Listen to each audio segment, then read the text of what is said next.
మనం లాస్ట్ క్లాస్లో funds flow statement గురించి డీల్ చేసాము. ఈరోజు క్యాష్ ఫ్లో స్టేట్మెంట్ చెప్పబోతున్నాం.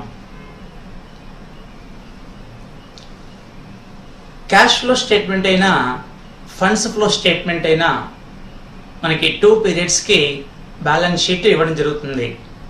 మనం ఆల్రెడీ చెప్పుకున్నాం, ఫస్ట్ 4 చాప్టర్స్ కూడా బ్యాలెన్స్ షీట్ మీదే ఉంటాయి కాబట్టి బ్యాలెన్స్ షీట్ గురించి తెలుసుకోవడం అవసరం అని. So second chapter cash flow statement కూడా కంప్లీట్గా బ్యాలెన్స్ షీట్ మీదే ఉంటుంది. మనం ఫండ్స్లో స్టేట్మెంట్ చేసేటప్పుడు ఫండ్ అంటే క్లియర్గా క్యాష్ అనుకున్నాము, కానీ క్యాష్ మాత్రమే కాకుండా వర్కింగ్ క్యాపిటల్ని కూడా బేస్ చేసుకుని ఫండ్స్లో స్టేట్మెంట్ తయారు చేయడం జరుగుతుంది అనుకున్నాం. అంటే ఫండ్ అంటే క్యాషే, కానీ ఎక్కువగా ఫండ్స్లో స్టేట్మెంట్లో statement of changes in working capital, that is working capital మీద ఎక్కువ కాన్సన్ట్రేషన్ చేసి మనము ఫండ్స్లో స్టేట్మెంట్ ప్రిపేర్ చేసాం.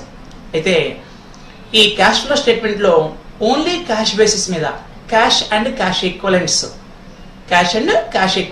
దీని మీద బేస్ చేసుకుని క్యాష్ని బేస్ చేసుకుని మనము స్టేట్మెంట్ ప్రిపేర్ చేయడం జరుగుతుంది. That is cash flow statement. రెండు ఫండ్స్ ఫ్లో స్టేట్మెంట్లో వర్కింగ్స్ ఎలా ఉన్నాయో క్యాష్ ఫ్లో స్టేట్మెంట్లో కూడా workings same as it is, ఏమీ చేంజ్ అయితే ఉండదు. ఫార్మాట్లో మాత్రము చేంజ్ ఉంది. ఫండ్స్ ఫ్లో స్టేట్మెంట్కి క్యాష్ ఫ్లో స్టేట్మెంట్కి ఫార్మాట్ చేంజ్ ఉంది, కానీ ఇంతకుముందు మనం ఏమైతే క్యాలిక్యులేషన్ చేసామో, ఏమైతే రూల్స్ రెగ్యులేషన్స్ మనం ఫాలో అయ్యామో ఈ క్యాష్ ఫ్లో స్టేట్మెంట్లో కూడా same rules and regulations follow అయిపోతాం. అయితే ఈ రెండింటికి ఎక్కడ డిఫరెన్స్ ఉందో ఒకసారి చూద్దాం. మనము ఫండ్స్ ఫ్లో స్టేట్మెంట్ ప్రిపేర్ చేసేటప్పుడు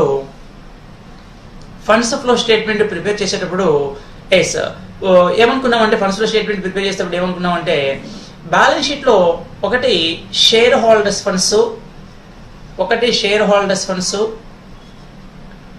2 long term liabilities, 3 current liabilities ఉంటాయి అనుకున్నాం.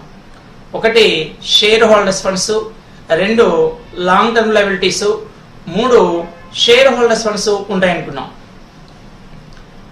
అలాగే asset side fixed assets, current assets, fixed assets ఉన్నాయనుకున్నాం. Asset side fixed assets, current assets and fixed assets ఈ 3 ఉంటాయనుకున్నాం. రైట్. ఇంతకు ముందు మనం ఏం చేసేవాళ్ళం అంటే ఫండ్స్ ఫ్లో స్టేట్మెంట్లో కరెంట్ లయబిలిటీస్, కరెంట్ ఎసెట్స్ మినహాయించి మిగిలినవన్నిటికీ కూడా లెడ్జర్ అకౌంట్స్ ప్రిపేర్ చేసేవాళ్ళవి. ఇప్పుడు కూడా సేమ్ యాజ్ ఇట్ ఈస్ అదే రూల్. ఇప్పుడు కూడా కరెంట్ లయబిలిటీస్కి కరెంట్ ఎసెట్స్కి మనము లెడ్జర్ అకౌంట్స్ ప్రిపేర్ చేయము. మిగిలిన వాటన్నిటికీ కూడా మనం లెడ్జర్ అకౌంట్ ప్రిపేర్ చేస్తాం. ఏమున్నాయి మిగిలినమంటే షేర్ హోల్డర్స్ ఫండ్స్, దాంట్లో మనకి 4 ఐటమ్స్ ఉంటాయి, general 5 items: equity share capital, preference share capital, general reserve, profit and loss account తో ఆపరేషన్ చేస్తాము. ఇంకోటి షేర్ ప్రీమియం అనుకున్నాం, సేమ్. అలాగే లాంగ్ టర్మ్ లయబిలిటీస్ లో 2 ఉంటాయి, డిబెంచర్స్, మార్టగేజ్ లోన్స్. ఇవన్నీ తయారు చేసుకోవాలి లెడ్జర్ అకౌంట్స్. ఎసెట్ సైడ్ కూడా ఫిక్స్డ్ ఎసెట్స్ తయారు చేయాలి, అలాగే ఫిక్స్డ్ ఎసెట్స్ ఉంటాయి అవి కూడా తయారు చేయాలి. రైట్. ఇవన్నీ అయిపోయినాక మనము లెడ్జర్ అకౌంట్స్ అన్ని అయిపోయినాక మనం నెక్స్ట్ ఏం చేస్తున్నాం అంటే ఇంతకు ముందు statement of changes in working capital prepare చేసేవాళ్ళవి. కరెంట్ లయబిలిటీస్ ని తీసుకుని statement of changes in working capital prepare చేసేవాళ్ళవి. కానీ ఇక్కడ నుంచి మనము statement of changes in working capital separate గా ప్రిపేర్ చేయము. అంటే ఫండ్స్ ఫ్లో స్టేట్మెంట్ లో ఫస్ట్ లెడ్జర్ అకౌంట్స్ ప్రిపేర్ చేసేవాళ్ళమి. సెకండ్ వచ్చేటప్పటికి మనము statement of changes in working capital తయారు చేసేవాళ్ళమి. 3 ఫండ్స్ ఫ్రమ్ ఆపరేషన్స్ తయారు చేసేవాళ్ళమి. ఆఖరిని ఫండ్స్ ఫ్లో స్టేట్మెంట్ తయారు చేసేవాళ్ళమి. అయితే ఈ రోజు క్యాష్ ఫ్లో స్టేట్మెంట్ లో అయితే ఫస్ట్ లెడ్జర్ అకౌంట్స్, ఇది కామన్ చేస్తాం. అయితే statement of changes in working capital అనేది సపరేట్ గా స్టేట్మెంట్ ప్రిపేర్ చేయము. ఈ 3 అన్ని కలిపి ఒకే స్టేట్మెంట్ వచ్చేస్తుంది. మొత్తం అంతా కలిపి 3 కలిపి ఒకే స్టేట్మెంట్ వస్తుంది. దాన్నే క్యాష్ ఫ్లో స్టేట్మెంట్ అన్నాం. ఏమంటాము? క్యాష్ ఫ్లో స్టేట్మెంట్ అంటాం. మరి ఈ క్యాష్ ఫ్లో స్టేట్మెంట్ ఎలా ప్రిపేర్ చేయాలంటే ఈ క్యాష్ ఫ్లో స్టేట్మెంట్ ప్రిపేర్ చేసేటప్పుడు ముందు మొత్తం ఐటమ్స్ మొత్తాన్ని, బ్యాలెన్స్ షీట్ ఇచ్చిన ఐటమ్స్ మొత్తాన్ని 3 హెడ్డింగ్స్ గా డివైడ్ చేస్తారు. 3 హెడ్డింగ్స్ గా డివైడ్ చేశారు. ఏంటంటే ఆ 3 హెడ్డింగ్స్, ఒకటి cash flows from operating activities. Cash flows from operating activities. Cash flows from operating activities, ఇది ఫస్ట్ థింగ్. రెండు వచ్చేటప్పటికి ఎస్ cash flows from investing activities. Investing activities. Third వచ్చేటప్పటికి cash flows from financial activities. Financial activities. ఇలా cash flow statement prepare చేసేటప్పుడు మనం రోజు funds flow స్టేట్మెంట్లు తయారు చేసే 4 హెడ్డింగ్స్ మొత్తం కలిపి ఇక్కడ ఏం చేస్తామంటే సరే ఈ 3 హెడ్డింగ్స్ కింద మార్చేసుకుంటున్నాం మొత్తం. సేమ్ అక్కడ ఏం చేసామో ఇక్కడ కూడా అదే చేస్తాము. అయితే ఈ క్యాష్ ఫ్లో స్టేట్మెంట్ లో 3 హెడ్డింగ్స్ ఉన్నాయి. ఏంటంటే ఒకటి cash flows from operating activities, రెండోది cash flows from investing activities, 3 cash flows from financial activities. ఇలా 3 హెడ్డింగ్స్ తోటి మనం క్యాష్ ఫ్లో స్టేట్మెంట్ ప్రిపేర్ చేసుకుంటాం. Once again cash flow statement prepare చేసేటప్పుడు అవునా ఇంతకు ముందులాగా మనము మొత్తం 4 స్టేజెస్ ఉన్నాయి. మనకి ఫండ్స్ ఫ్లో స్టేట్మెంట్ ప్రిపేర్ చేయాలంటే 4 స్టేజెస్ ఉన్నాయి. కానీ ఇక్కడ 4 స్టేజెస్ లేవు. ఏంటంటే మొత్తము 2 స్టేజెస్. ఒకటి లెడ్జర్ అకౌంట్స్, రెండోది క్యాష్ ఫ్లో స్టేట్మెంట్. అంతే. ఒకటి లెడ్జర్ అకౌంట్స్, ఒకటి లెడ్జర్ అకౌంట్స్, ఇంకోటి క్యాష్ ఫ్లో స్టేట్మెంట్. అంతే. అదే ఇంతకు ముందు అయితే ఫండ్స్ లో అయితే ఒకటి ledger accounts, 2 statement of changes in working capital, 3 వచ్చేటప్పటికి funds from operations, 4 funds flow preparation of funds flow statement, that is sources and application of funds flow statement. ఇలా 4 ఉండేవి. కానీ మొత్తం ఈ 4 స్టెప్స్ ఉంటాయి ఎక్కడ ఫండ్స్ ఫ్లోలో. కానీ క్యాష్ ఫ్లోలో ఓన్లీ 2 స్టెప్స్. ఒకటి లెడ్జర్ అకౌంట్స్, ఇంకోటి cash flows from operating cash flow statement. అయితే ఈ క్యాష్ ఫ్లో స్టేట్మెంట్ ప్రిపేర్ చేసేటప్పుడు లెడ్జర్ అకౌంట్స్ సేమ్ ఇంతకు ముందు ఎలా ఉందో అలాగే ఉంది. ఈ క్యాష్ ఫ్లో స్టేట్మెంట్ ప్రిపేర్ చేసేటప్పుడు ఈ క్యాష్ ఫ్లో స్టేట్మెంట్ లో 3 హెడ్డింగ్స్ ఉంటున్నాయి. అది మర్చిపోకూడదు. ఒకటి ఏంటంటే cash flows from operating activities. Cash flows from operating activities. 2 cash flows from investing activities. Cash flows from investing activities. Number 3 cash flows from financial activities. ఇంతే. ఈ 3 హెడ్డింగ్స్ ని కానీ మనము ఎంటర్ చేయగలిగితే, ఈ 3 హెడ్డింగ్స్ ని మనం ఎంటర్ చేయగలిగితే ఆటోమేటిక్ గా క్యాష్ ఫ్లో స్టేట్మెంట్ ప్రిపేర్ అయిపోతుంది, ఫినిష్ అయిపోతుంది. ఒకసారి మరి దీంట్లో ఏమేమి వస్తాయి చూద్దాం. Cash flows from operating activities, అలాగే cash flows from investing activities, cash flows from financial activities లో ఏమేమి వస్తాయంటే ఒకసారి బ్యాలెన్స్ షీట్ దగ్గరికి వెళ్దాం.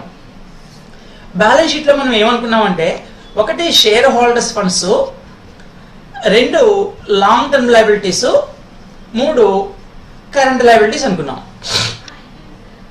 అసెట్స్ ఏమో fixed assets, current assets, fixed assets అనుకున్నాం. ఇందులో కరెంట్ అసెట్స్, కరెంట్ లయబిలిటీస్ ఇప్పుడు మనం లెడ్జర్ అకౌంట్స్ ప్రిపేర్ చేయట్లేదు. అంటే మిగిలిన వాటన్నిటికీ కూడా లెడ్జర్ అకౌంట్ ప్రిపేర్ చేస్తున్నాం. రైట్. ప్రిపేర్ చేసిన తర్వాత లెడ్జర్ అకౌంట్స్ అయిపోయిన తర్వాత ఫస్ట్ ఏమనుకున్నాము, క్యాష్ ఫ్లో స్టేట్మెంట్ ప్రిపేర్ చేసేటప్పుడు ఫస్ట్ ఏమనుకున్నాము, cash flows from operating activities. Cash flows from operating activities అంటే ఇందులో ఏం రాస్తామంటే ఇంతకుముందు మనం ఫండ్స్ ఫ్రమ్ ఆపరేషన్ చేసేవాళ్ళని. ఫండ్స్ ఫ్రమ్ ఆపరేషన్స్ ఇక్కడ ఫండ్స్ ఫ్లో స్టేట్మెంట్ చేసాం. ఫండ్స్ ఫ్రమ్ ఆపరేషన్స్ ఏం చేసేవాళ్ళమి, ఫండ్స్ ఫ్రమ్ ఆపరేషన్స్ ఏం చేసేవాళ్ళమి, first closing balance of profit and loss account తీసుకునే వాళ్ళని. Closing balance of profit and loss account తీసుకుని దీనికి add non cash and non operating expense add, less non cash and non operating expense incomes less చేసేవాళ్ళమి. వచ్చిన amount లో నుంచి first closing balance of profit and loss account తీసుకునే వాళ్ళమి. దానికి ఏం చేసేవాళ్ళమి, add non cash and non operating items add చేసేవాళ్ళవి. చాలా ఉంటాయి. General reserve, goodwill, depreciation, loss on sale of assets, మీకు 8 లిస్ట్ ఇచ్చాను కూడాను. ఇవన్నీ యాడ్ చేసేవాళ్ళవి. నెక్స్ట్ డిడక్ట్ చేస్తే వచ్చేది మనకి సమ్ అమౌంట్ వస్తుంది. దీంట్లో నుంచి non cash and non operating incomes కూడా తీసేసేవాళ్ళవి. ఇంకో సమ్ అమౌంట్ వస్తుంది. దీంట్లో నుంచి opening balance of profit and loss account కూడా తీసేవాళ్ళవి. వచ్చిన అమౌంట్ ని ఏమన్నా వాళ్ళవి, ఫండ్స్ ఫ్రమ్ ఆపరేషన్ అనేవాళ్ళవి. సేమ్ అదే క్యాలిక్యులేషన్ ఇప్పుడు ఇక్కడ కూడా చేస్తాం. As same calculation. ఏ హెడ్డింగ్ కింద, cash flows from operating activities కింద ఇంతకు ముందు ఏం చేసామో సేమ్ ఇప్పుడు కూడా అదే చేస్తాము. ఒకసారి చూడండి, cash flow statement. Cash flows from operating activities. First closing balance of profit and loss account. Add non cash and non operating expenses. ఇంతకు ముందు చెప్పిన items goodwill written off, dividend paid, transfer to general reserve, depreciation of assets, loss on sale of assets, provision for tax. ఇవన్నీ non cash and non operating expense. ఇవన్నీ total చేసాము, add చేసాము, same amount వస్తుంది. Next దీనికి less non cash and non operating incomes. ఇందులో 3 items ఉంటాయి general గా. ఒకటి profit on revaluation of assets, dividend received, refund of tax. ఈ 3 నాన్ ఆపరేటింగ్ ఇన్కమ్స్. ఈ 3 డిడక్ట్ చేసాము, సమ్ అమౌంట్ వస్తుంది. దాంట్ నుంచి opening balance of profit and loss account తీసేసాము. ఇంతకు ముందు మనం దీన్ని ఫండ్స్ ఫ్రమ్ ఆపరేషన్స్ అనేవాళ్ళవి. ఇదే ఫండ్స్ ఫ్రమ్ ఆపరేషన్స్ అనేవాళ్ళవి. ఈ రోజు ఏమంటున్నామంటే operating profit before working capital changes. పేరు మారింది కానీ చేసిన క్యాలిక్యులేషన్ అంతా ఏంటి? ఫండ్స్ ఫ్రమ్ ఆపరేషన్సే. Funds from operations same. ఇంతకు ముందు ఏం క్యాలిక్యులేషన్ చేసామో ఇప్పుడు కూడా అదే క్యాలిక్యులేషన్ చేసాము. ఇంతకు ముందు దీన్ని ఇదే క్యాలిక్యులేషన్ మనము ఫండ్స్ ఫ్రమ్ ఆపరేషన్స్ అనేవాళ్ళని ఇప్పుడు దాన్ని ఏమంటున్నాము? Operating profit before working capital changes అన్నాం. క్లియర్ గా అర్థమవుతుంది. దీని కింద ఇంకా వర్కింగ్ క్యాపిటల్ చేంజెస్ కూడా ఉందంట, అంటే ఇంకా కంటిన్యూషన్ ఉంది అనమాట. Adjustment for working capital changes. Adjustment for working capital changes. మనకి బ్యాలెన్స్ షీట్ లో shareholders funds, long term liabilities, current liabilities ఉన్నాయి. Assets side fixed assets, current assets, fixed assets ఉన్నాయి. ఇందులో వర్కింగ్ క్యాపిటల్ ఎలా వస్తుంది? Working capital అంటే current assets minus current liabilities కదా. కాబట్టి ఇక్కడ మనము adjustment for working capital changes అని రాసామంటే ఇందులో ఏం తీసుకోవాలి? ఇదిగో ఈ కరెంట్ అసెట్స్, కరెంట్ లయబిలిటీస్ తీసుకోవాలి. అంటే ఈ adjustment for working capital changes లో కరెంట్ అసెట్స్ ని, కరెంట్ లయబిలిటీస్ ని మనం ఇక్కడ కన్సిడర్ చేయాలి. ఇవి లెడ్జర్ అకౌంట్స్ వేయలేదు మనము, మిగిలిన బ్యాలెన్స్ షీట్ లో ఉండిపోతాయి. అయితే ఇక్కడ ఒక విషయం గుర్తుపెట్టుకోవాలి, ఇంపార్టెంట్ విషయం. అంటే కరెంట్ అసెట్స్ మనకి జనరల్ గా కరెంట్ అసెట్స్ అంటే మనకు ఉండే current assets cash, bank, debtors, bills receivable, prepaid expenses, stock. ఇవి current assets. Cash and bank balance, debtors, bills receivable, prepaid expenses, stock. ఇవన్నీ కరెంట్ అసెట్స్. రోజు మనకి బ్యాలెన్స్ షీట్ లో ఇవన్నీ ఉంటాయి, జనరల్ గా ఉంటాయి. అయితే ఇక్కడ current assets, working capital adjustments లో కరెంట్ అసెట్స్ రాసేటప్పుడు దీంట్లో క్యాష్, బ్యాంక్ బ్యాలెన్స్ ని కన్సిడర్ చేయకూడదు, ఇక్కడ తీసుకోకూడదు. యాజ్ ఎ కరెంట్ అసెట్ గా తీసుకోకూడదు. అంటే మన కరెంట్ అసెట్స్ లో క్యాష్, బ్యాంక్ కూడా కరెంట్ అసెట్సే, కానీ ఈ క్యాష్ ఫ్లో స్టేట్మెంట్ లో ఇది ప్యూర్ క్యాష్ బేసిస్ మీద తయారు చేసుకుంటాం కాబట్టి ఇక్కడ క్యాష్, బ్యాంక్ బ్యాలెన్స్ ని మనము వర్కింగ్ క్యాపిటల్ లో కన్సిడర్ చేయకూడదు. ఇది వర్కింగ్ క్యాపిటల్ గా కన్సిడర్ చేయకూడదు. ఇక్కడ ఏది? Cash, bank. అవి తప్ప మిగిలిన కరెంట్ అసెట్స్, కరెంట్ లయబిలిటీస్ అన్ని ఇక్కడ రాసేయాలి. Adjustment for working capital changes లో మిగిలిన current assets except cash, bank, cash, bank balances తప్ప మిగిలిన కరెంట్ అసెట్స్, కరెంట్ లయబిలిటీస్ అన్ని కూడా ఇక్కడ రాయాలి. ఏమేమి రాస్తామో చూద్దాం. ఇదిగోండి, కరెంట్ అసెట్స్ కానీ కరెంట్ లయబిలిటీస్ కానీ ఇంక్రీజ్ అవ్వచ్చు, డిక్రీజ్ అవ్వచ్చు. ఒక కరెంట్ అసెట్ ఉంది, సపోజ్ స్టాక్ ఉంది. స్టాక్ ఓపెనింగ్ 10,000 ఉంది, క్లోజింగ్ 12,000 ఉంది అనుకుందాం. క్లోజింగ్ 12,000 ఉంది. స్టాక్ ఏమైంది? 10,000 కాస్త 12,000 అయింది. ఏమైంది? ఇంక్రీజ్ అయింది. అలాగే సేమ్ అదే స్టాక్ 10,000 కాస్త 8,000 అవ్వచ్చు.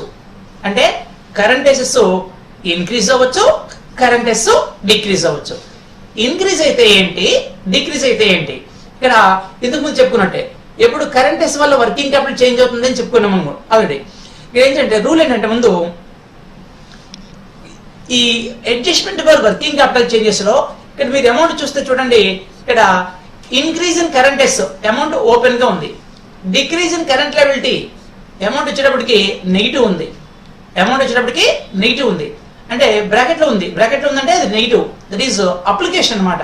ఇక్కడ ఏవి కూడా మనం మైనస్ రాయకూడదు. మైనస్ రాయకుండా ఏం చేయాలంటే నెగిటివ్ మైనస్ చేయాల్సినవి కూడా అమౌంట్ బ్రాకెట్ లో పెట్టాలి.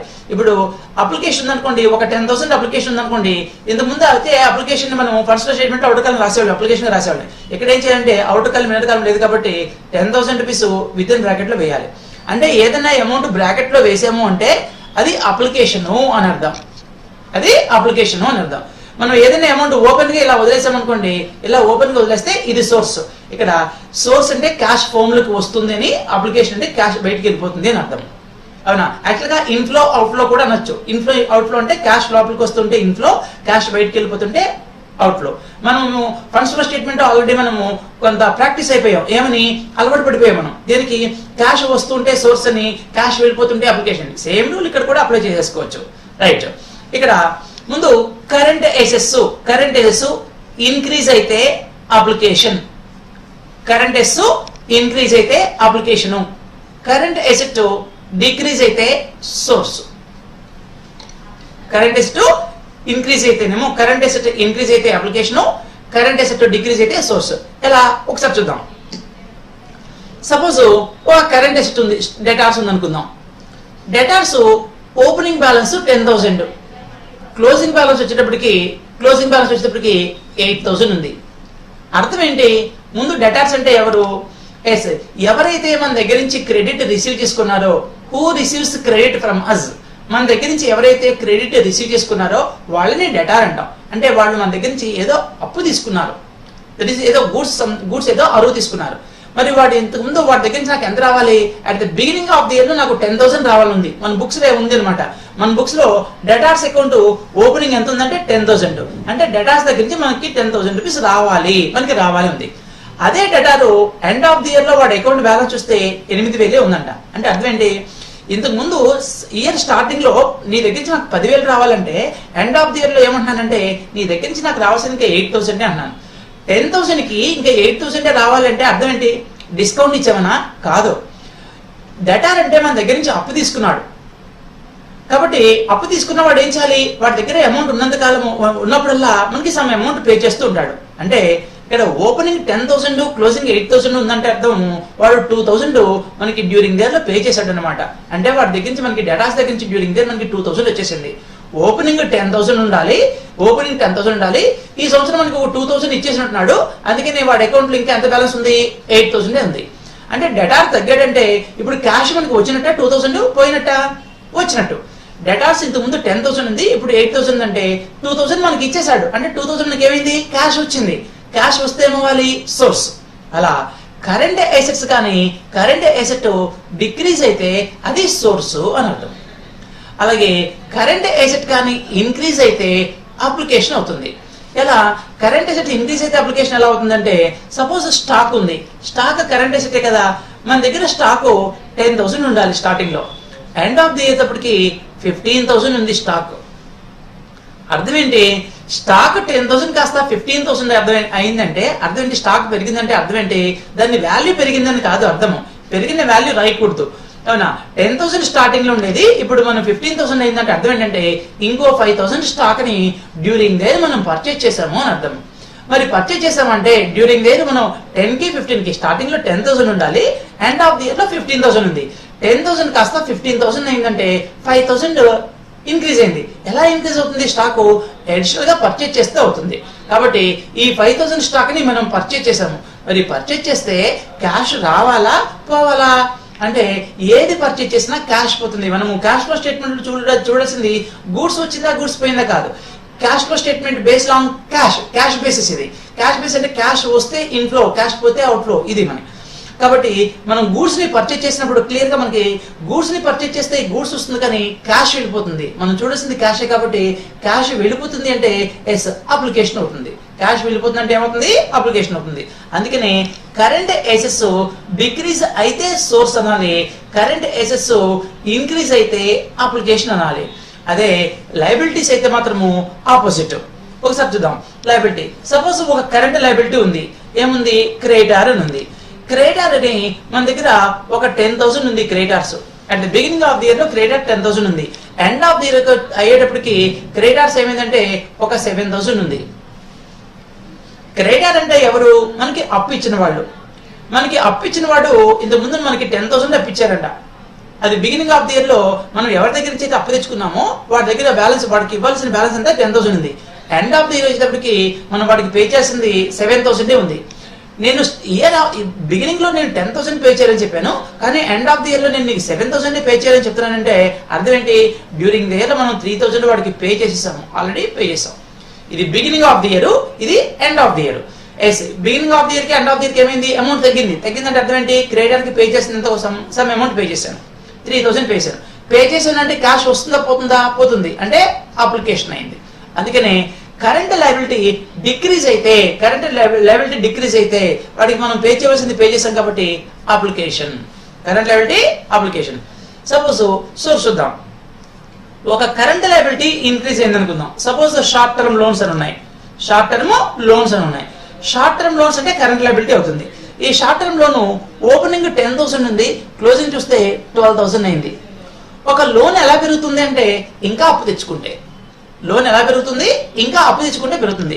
బ్యాంక్ షార్ట్ టర్మ్ లోన్ లేదా బ్యాంక్ ఓడి, బ్యాంక్ ఓవర్ డ్రాఫ్ట్ కూడా ఉంది, ఇస్ లయబిలిటీ. అవునా, నేను స్టార్టింగ్ లో ఇయర్ బిగినింగ్ లో నేను 10,000 పే చేయాలనుకుంటున్నాను, కానీ ఎండ్ ఆఫ్ ది ఇయర్ అయితేప్పటికి 12,000 పే చేయాలనుకుంటున్నాను. 10,000 కాస్త 12,000 పే చేయాలంటే ఇంకో 2,000 రూపీస్ నేను అప్పు తెచ్చాను. కాబట్టి అప్పు తెచ్చాను అంటే ఏదైనా లోన్ ఎలా తీసుకురావాలి, క్యాష్ అప్పులో తీసుకురావాలి. అంటే లోన్ తీసుకొచ్చినప్పుడు క్యాష్ ఫోమ్ లోకి వస్తుంది. అప్పు కదా, అందులో క్యాష్ లేదనుకోండి, ఏ అప్పు అయినా మనం ఎలా తెచ్చుకున్నాం, క్యాష్ లో తెచ్చుకున్నాం. క్యాష్ తెచ్చుకున్నప్పుడు ఏమవ్వాలి, క్యాష్ ఫోమ్ లోకి రావాలి. క్యాష్ ఫోమ్ లోకి వస్తే ఏమవుతుంది, సోర్సెస్ అవుతుంది. కాబట్టి ఇక్కడ కరెంట్ ఎసెస్ ఇంక్రీజ్ అయితే అప్లికేషన్ అని రాయాలి, డిక్రీజ్ అయితేనేమో సోర్స్ అని రాయాలి. ఓ అప్లికేషన్ అయితేనేమో విత్ ఇన్ బ్రాకెట్స్ లో చూపించాలి, సోర్స్ అయితేనేమో ఓపెన్ గా ఉంచాలి. అదే కరెంట్ లయబిలిటీకి వచ్చేటప్పటికి ఆపోజిట్. కరెంట్ లయబిలిటీ ఇంక్రీజ్ అయితే సోర్స్, కరెంట్ లయబిలిటీ డిక్రీజ్ అయితే అప్లికేషన్. ఏ అప్లికేషన్ అయినా అమౌంట్ ని విత్ ఇన్ బ్రాకెట్స్ లో చూపించాలి. అది ఎసెట్ కానీ లయబిలిటీ కానీ, అప్లికేషన్ అయితే అమౌంట్ ని బ్రాకెట్స్ లో చూపించాలి, సోర్స్ అయితే ఓపెన్ గా ఉంచాలి. అందుకని ఇక్కడ చూడండి, current liabilities increase in current liability. Current liability increase అయితే ఏమనుకున్నాం, సోర్స్, అందుకని అమౌంట్ ఓపెన్ గా ఉంచాం. Decrease in current liability, current liability తగ్గిందంటే అర్థం ఏంటి, వాటికి కొంత పే చేసాము అంటే అప్లికేషన్, అందుకనే అప్లికేషన్ అయితే బ్రాకెట్ లో ఉంచాలి. Increase in current assets, current asset increase అయిందంటే ఎసెట్ ఇంకా పర్చేజ్ చేసాము, ఎసెట్ ని పర్చేజ్ చేస్తే అప్లికేషన్ క్యాష్ పోయింది. Decrease in current assets, current asset తగ్గిపోయిందంటే మనకు రావాల్సిన అమౌంట్ వచ్చేసింది అనమాట అర్థం, సోర్స్ ఓపెన్ గా ఉంచాం. ఈ 4 టోటల్ చేసేటప్పుడు జాగ్రత్త. సపోజ్ ఫస్ట్ ది ఓపెనింగ్ వచ్చేటప్పటికి 10,000 ఉంది, సోర్స్ 10,000 ఉంది. రెండోది అప్లికేషన్ వచ్చేటప్పటికి 12,000 ఉంది, ఇది విత్ ఇన్ బ్రాకెట్స్. మూడోది వచ్చేటప్పటికి ఒక 5,000 రూపాయలు ఉంది, ఇది విత్ ఇన్ బ్రాకెట్స్. ఇది వచ్చేటప్పటికి పాజిటివ్ వచ్చేటప్పటికి ఒక 5,000 ఉంది అనుకుందాం. ఇవి అమౌంట్ ఉన్నాయి. ఇప్పుడు దీని టోటల్ అవుట్ కాలం ఏంటంటే ఈ ఓపెన్ ఉన్నాయన్ని సోర్సెస్ ఎంత, ఇది 10,000, ఇది 5,000, 15,000 సోర్సెస్. అప్లికేషన్స్ ఎంత ఉన్నాయి, 12,000, 5,000, 17,000 ఉన్నాయి, 17,000. సోర్సెస్ మొత్తం ఏమో 15,000, అప్లికేషన్స్ మొత్తం 17,000. ఏం మిగిలింది, ఇంకా 2,000 రూపాయలు అప్లికేషన్ మిగిలింది. ఇక్కడ 2,000 రూపాయలు అప్లికేషన్ రాయాలి. సోర్స్ అయితే ఓపెన్ గా ఉంచుతాము, అప్లికేషన్ అయితే విత్ ఇన్ బ్రాకెట్స్ లో ఉంచుతాం. అంటే ఇక్కడ అమౌంట్ అవుట్ కాలం వేసేటప్పుడు సోర్స్ అనే రావచ్చు, అప్లికేషన్ రావచ్చు. అప్లికేషన్ వస్తే విత్ ఇన్ బ్రాకెట్ లో చూపించాలి, సోర్స్ వస్తేనేమో ఓపెన్ గా చూపించాలి. అంటే ఇక్కడ అప్లికేషన్ వచ్చిందనుకో, ఈ 4 టోటల్ చేస్తే అప్లికేషన్ వచ్చిందనుకోండి, ఇక్కడ వేసే అమౌంట్ విత్ ఇన్ బ్రాకెట్స్ లో ఉంచాలి. సోర్స్ ఎక్కువ ఉందనుకోండి, సోర్స్ ఎక్కువ ఉంటే ఏం చేస్తాం, అమౌంట్ ఓపెన్ కి అలాగే చూపిస్తాం.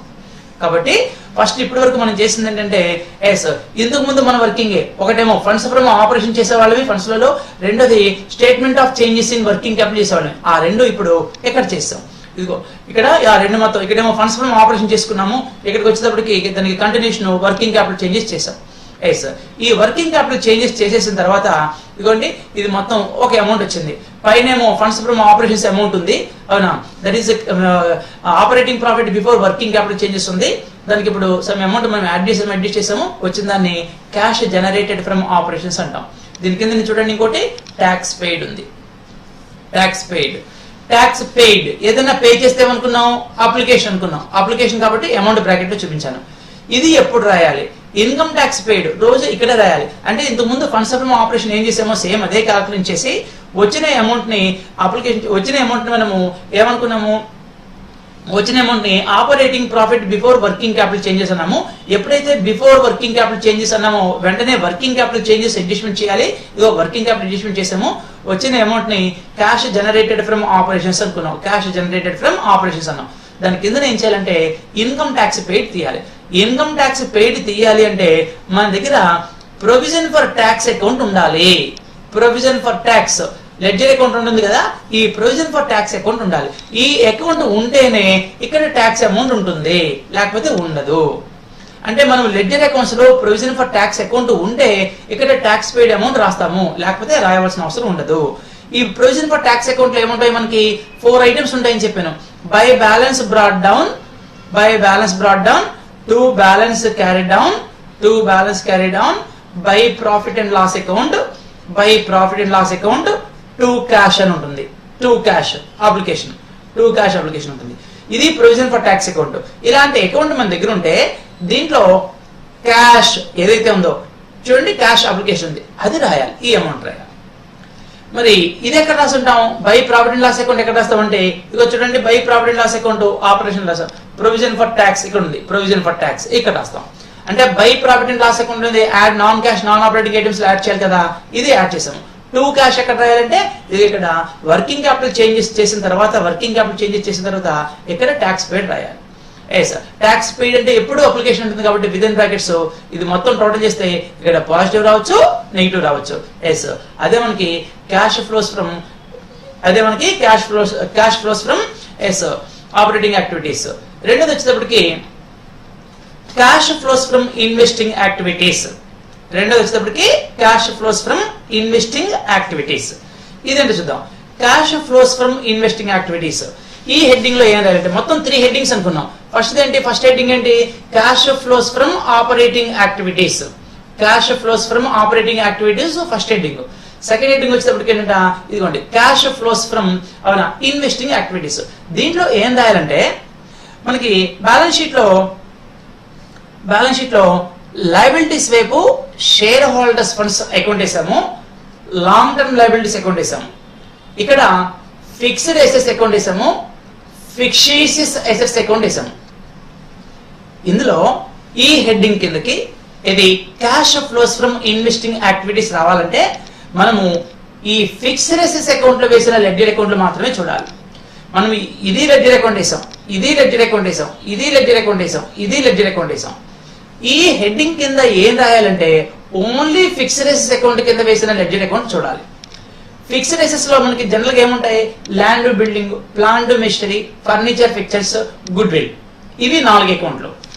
ఈ 4 అకౌంట్లో ఉన్న సోర్స్ అప్లికేషన్స్ మాత్రమే ఇక్కడ రాయాలి, మిగిలినవి రాయకూడదు. అంటే మనము లెడ్జర్ అకౌంట్స్ వేసేటప్పుడు కరెంట్ అసెట్స్ కరెంట్ లయబిలిటీస్ తప్ప మిగిలిన 4 అకౌంట్లు ప్రిపేర్ చేసాము. ఏది 4 అకౌంట్లు? షేర్ హోల్డర్స్ ఫండ్స్ లో 4 హెడ్డింగ్లు ఉంటాయి, లాంగ్ టర్మ్ లయబిలిటీస్ లో కొన్ని లయబిలిటీస్ ఉంటాయి, అలాగే ఫిక్స్డ్ అసెట్స్, ఫిక్షిషియస్ అసెట్స్. ఈ 4 రకాల లెడ్జర్ అకౌంట్లు వేసాం. ఇందులో కొన్ని అకౌంట్ తయారు చేసాము, దీంట్లో ఎన్ని ఉంటాయని రాసాము, ఫిక్స్డ్ అసెట్స్ లో ఎన్ని ఉంటాయని రాస్తాము, ఫిక్షిషియస్ లో ఎన్ని ఉంటాయని లెడ్జర్ అకౌంట్ తయారు చేస్తాం. కానీ cash flows from investing activities ఈ హెడ్డింగ్ కింద మనం ఏ లెడ్జర్ అకౌంట్ చూసి పోస్టింగ్ చేయాలంటే ఓన్లీ ఫిక్స్డ్ అసెట్స్ అకౌంట్. మిగిలిన వాటిలో సోర్సెస్ అప్లికేషన్ ఉన్నా మనం ఇక్కడ రాయకూడదు, అవునా? ఈ హెడ్డింగ్ కింద ఏ మాత్రమే చూడాలి? ఫిక్స్డ్ అసెట్స్ కింద ఉన్న లెడ్జర్ అకౌంట్స్ మాత్రమే చూడాలి, అందులో ఉన్న సోర్సెస్ అప్లికేషన్స్ మాత్రమే రాయాలి. జనరల్ గా ఫిక్స్డ్ అసెట్స్ ఏ ఫిక్స్డ్ అసెట్స్ అయినా ఏముంటుంది? అయితే పర్చేజ్ ఉంటుంది లేదా సేల్ ఉంటుంది, ఇంకోటి డిప్రిషియేషన్ ఉంటుంది. నో, డిప్రిషియేషన్ అవన్నీ ఇక్కడ రాయకూడదు. ప్రాఫిట్ వచ్చినా లాస్ వచ్చినా అవన్నీ ఏం రాయకూడదు. ఈ హెడ్డింగ్ కింద సోర్స్ అయితే రాయాలి, అప్లికేషన్ అయితే రాయాలి. అంటే మనం ఫిక్స్డ్ అసెట్స్ అకౌంట్ ఏదైనా ప్రిపేర్ చేస్తే దాంట్లో టు క్యాష్ కానీ బై క్యాష్ కానీ ఉంటే అవి మాత్రమే ఇక్కడ ఎంటర్ చేయాలి. ఇది ఇక్కడ చూడండి, purchase of fixed assets. Fixed asset ని పర్చేజ్ చేసాం. ఫిక్స్డ్ అసెట్స్ ని పర్చేజ్ చేస్తే ఏమవుతుంది? అప్లికేషన్ అవుతుంది. ఇదిగో అప్లికేషన్, కాబట్టి అమౌంట్ విత్ ఇన్ బ్రాకెట్ లో పెట్టుకున్నాం. మనం అప్లికేషన్ ఇక్కడ రాయనవసరం లేదు. Sale of fixed assets. Fixed assets మనం సేల్ చేయొచ్చు కూడా. ఫిక్స్డ్ అసెట్స్ ని సేల్ చేసినప్పుడు కూడా మనకి క్యాష్ వస్తుంది సోర్స్, అందుకనే ఓపెన్ గా ఉంచాం ఇక్కడ. Good will paid of. మనం గుడ్ విల్ అకౌంట్ ఒకసారి చెప్పుకున్నాం. గుడ్ విల్ అకౌంట్ లో టు బ్రాడ్ డౌన్ రాస్తాము, గుడ్ విల్ అకౌంట్ లో టు బ్రాడ్ డౌన్ రాస్తాము, బై క్యారీ డౌన్ రాస్తాము అని చెప్పుకున్నాం. సపోజ్ గుడ్ విల్ ఓపెనింగ్ ఏమో 10,000 ఉంది, క్లోజింగ్ ఏమో 12,000 ఉంది, 2,000 తగ్గింది. ఆ 2,000 తగ్గితే ఆ 2,000 రూపాయలు ఈ పక్క రాయాలి, టు క్యాష్ రాస్తాము అని చెప్పాము. To cash application. ఇలా ఉన్నప్పుడు ఇక్కడ రాయాలి ఆ good will paid of. Application ఉంది కదా, ఇది రాయాలి. జనరల్ గా అయితే ఎప్పుడు గుడ్ విల్ అకౌంట్ ఎలా ఉంటుంది? మనకి బ్రాడ్ డౌన్ వచ్చేటప్పటికి సపోజ్ 10,000 ఉంది, క్యారీ డౌన్ వచ్చేటప్పటికి 8,000 ఉంది. డిఫరెన్స్ ఏం చెప్పాను? ఇప్పుడు by profit and loss account రాయాలి అనుకున్నాం. 2,000 రూపాయలు by profit and loss account రాస్తాం. ఇది రాయకూడదు, ఇది non cash non operating items కి యాడ్ అయిపోతుంది. ఎక్కడైనా గుడ్ విల్ అకౌంట్ లో టు క్యాష్ ఉంటే అది అప్లికేషన్ రాయాలి. అంటే ఈ హెడ్డింగ్ కింద మనం ఎప్పుడు రాసినా cash flows from cash flows from investing activities కింద మనము ఫిక్స్డ్ ఎసెస్ అకౌంట్ లో ఉన్న కేవలం అప్లికేషన్స్ సోర్స్ మాత్రమే రాయాలి. ఇవన్నీ టోటల్ చేసి అవుట్ కాలం వేసేసుకోవాలి. ఇక్కడ ఇంకా టోటల్ చేయలేదు అవుట్ కాలం అంటే సెకండ్ హెడ్డింగ్ యొక్క టోటల్ ఇది. Third heading cash flows from financial activities. ఇప్పుడు ఏం చెప్పాను, లయబిలిటీస్ వైపు లాంగ్ టర్మ్ లయబిలిటీస్ వైపు share holders funds long term liabilities ledger account వేసాం. ఈ పక్క ఫిక్స్డ్ ఎసెట్స్ లెడ్జర్ అకౌంట్ వేసాం. ఇప్పుడే మనము పైన second heading cash flows from investing activities లో ఫిక్స్డ్ ఎసెట్స్ మొత్తం రాసేసాం అన్ని. ఫిక్స్డ్ ఎసెట్స్ లో ఎక్కడ క్యాష్ రావు. ఫిక్స్డ్ ఎసెట్స్ అంటే 3: discount on issue of shares, discount on issue of debentures, preliminary expense. ఈ 3 అకౌంట్ లో ఎప్పుడు by profit and loss account వస్తుంది. ఇందులో టు క్యాష్ కానీ బై క్యాష్ కానీ ఉండదు. కాబట్టి ఇందులో సోర్సెస్ అప్లికేషన్ ఉండవు. ఇంకేమున్నాయి లెడ్జర్ అకౌంట్స్ మనకి షేర్ హోల్డర్స్ ఫండ్స్ ఉన్నాయి, లాంగ్ టర్మ్ లయబిలిటీస్ ఉన్నాయి. కాబట్టి ఈ cash flows from financial activities లో ఇదిగో ఈ షేర్ హోల్డర్స్ ఫండ్స్ కింద ఉన్న అకౌంట్లు, లాంగ్ టర్మ్ లయబిలిటీస్ కింద ఉన్న అకౌంట్లు ఇందులో మాత్రమే చూసి రాయాలి. అంటే షేర్ హోల్డర్స్ ఫండ్స్ కింద మనం ఏదైనా లెడ్జర్ అకౌంట్ ప్రిపేర్ చేస్తే అందులో సోర్స్ ఉన్న అప్లికేషన్ ఉన్న ఇక్కడ రాయాలి. అలాగే లాంగ్ టర్మ్ లయబిలిటీస్ కూడా అంటే డిబెంచర్స్, మార్టగేజ్ లోన్స్ చేస్తాం కదా, ఈ డిబెంచర్స్ అకౌంట్ లో కానీ మార్టగేజ్ లోన్ అకౌంట్ లో కానీ టు క్యాష్ కానీ బై క్యాష్ కానీ ఉంటే అవన్నీ ఇక్కడ రాస్తాం. ఒకసారి చూడండి ఐటమ్స్ అందుకని. Issue of share capital account వేసుకుంటాము మనం. ఒకసారి difference share capital account Tally చేస్తే బై క్యాష్ అని వచ్చింది అనుకోండి, సోర్స్ అని రాస్తాం. ఇదిగో సోర్స్, దాన్ని ఇష్యూ ఆఫ్ షేర్ క్యాపిటల్ అంటాం. సోర్స్ వస్తే షేర్స్ ని ఇష్యూ చేసినట్టు. సపోజ్ డిబెంచర్స్ అకౌంట్ లో టు క్యాష్ అని వచ్చింది అనుకోండి, అక్కడ అప్లికేషన్ రాస్తాం. అప్పుడు డిబెంచర్స్ పెయిడ్ ఆఫ్ అప్లికేషన్. అంటే ప్రతి సమయంలో ఖచ్చితంగా అప్లికేషన్ సోర్స్ ఉండాలని లేదు. అన్ని అప్లికేషన్స్ ఉండొచ్చు, అన్ని సోర్స్ ఉండొచ్చు, లేదా కొన్ని సోర్స్ కొన్ని అప్లికేషన్ ఉండొచ్చు. మనం లెడ్జర్ అకౌంట్ ప్రిపేర్ చేసినప్పుడు ముందుగానే రాసేసుకుంటున్నాం. అక్కడ బ్రాకెట్ లో ఎస్ సోర్స్ అయితే ఎస్ అని రాసుకున్నాం, ఏ అయితే అప్లికేషన్ రాసుకున్నాం, దాన్ని బేస్ చేసుకుని ఇక్కడ రాస్తాం. డివిడెండ్ పెయిడ్, ఏది పే చేసినా అప్లికేషన్, అందుకని అమౌంట్ రండి. ఒక్కోసారి మనకి షేర్ క్యాపిటల్ అకౌంట్ కాకుండా క్యాపిటల్ అకౌంట్ వేసేవాళ్ళవి. అంటే సోల్ ట్రేడర్ అయితే మనం క్యాపిటల్ అకౌంట్ వేసుకుంటాం. క్యాపిటల్ అకౌంట్ లో 2 డ్రాయింగ్స్ రాసేవాళ్ళవి. 2 drawings application. ఆ డ్రాయింగ్స్ ఇచ్చిన ఇక్కడే అప్లికేషన్ రాయాలి. అప్లికేషన్ కాబట్టి విత్ ఇన్ బ్రాకెట్స్. ఇదిగోండి టోటల్ చేసాం. ఇక్కడికి ఇది థర్డ్ హెడ్డింగ్. ఫస్ట్ వచ్చేటప్పటికి cash flows from operating activities first heading, cash flows from operating activities first heading. ఇది cash flows from operating activities first heading. రెండోది వచ్చేటప్పటికి ఇదిగోండి సెకండ్ హెడ్డింగ్ వచ్చేటప్పటికి ఇక్కడ ఉంది cash flows from financial activities. మూడోది వచ్చేటప్పటికి ఇక్కడ హెడ్డింగ్ ఉంది, అవునా. మూడోది వచ్చేటప్పటికి ఇక్కడ ఉంది. ఇది టోటల్.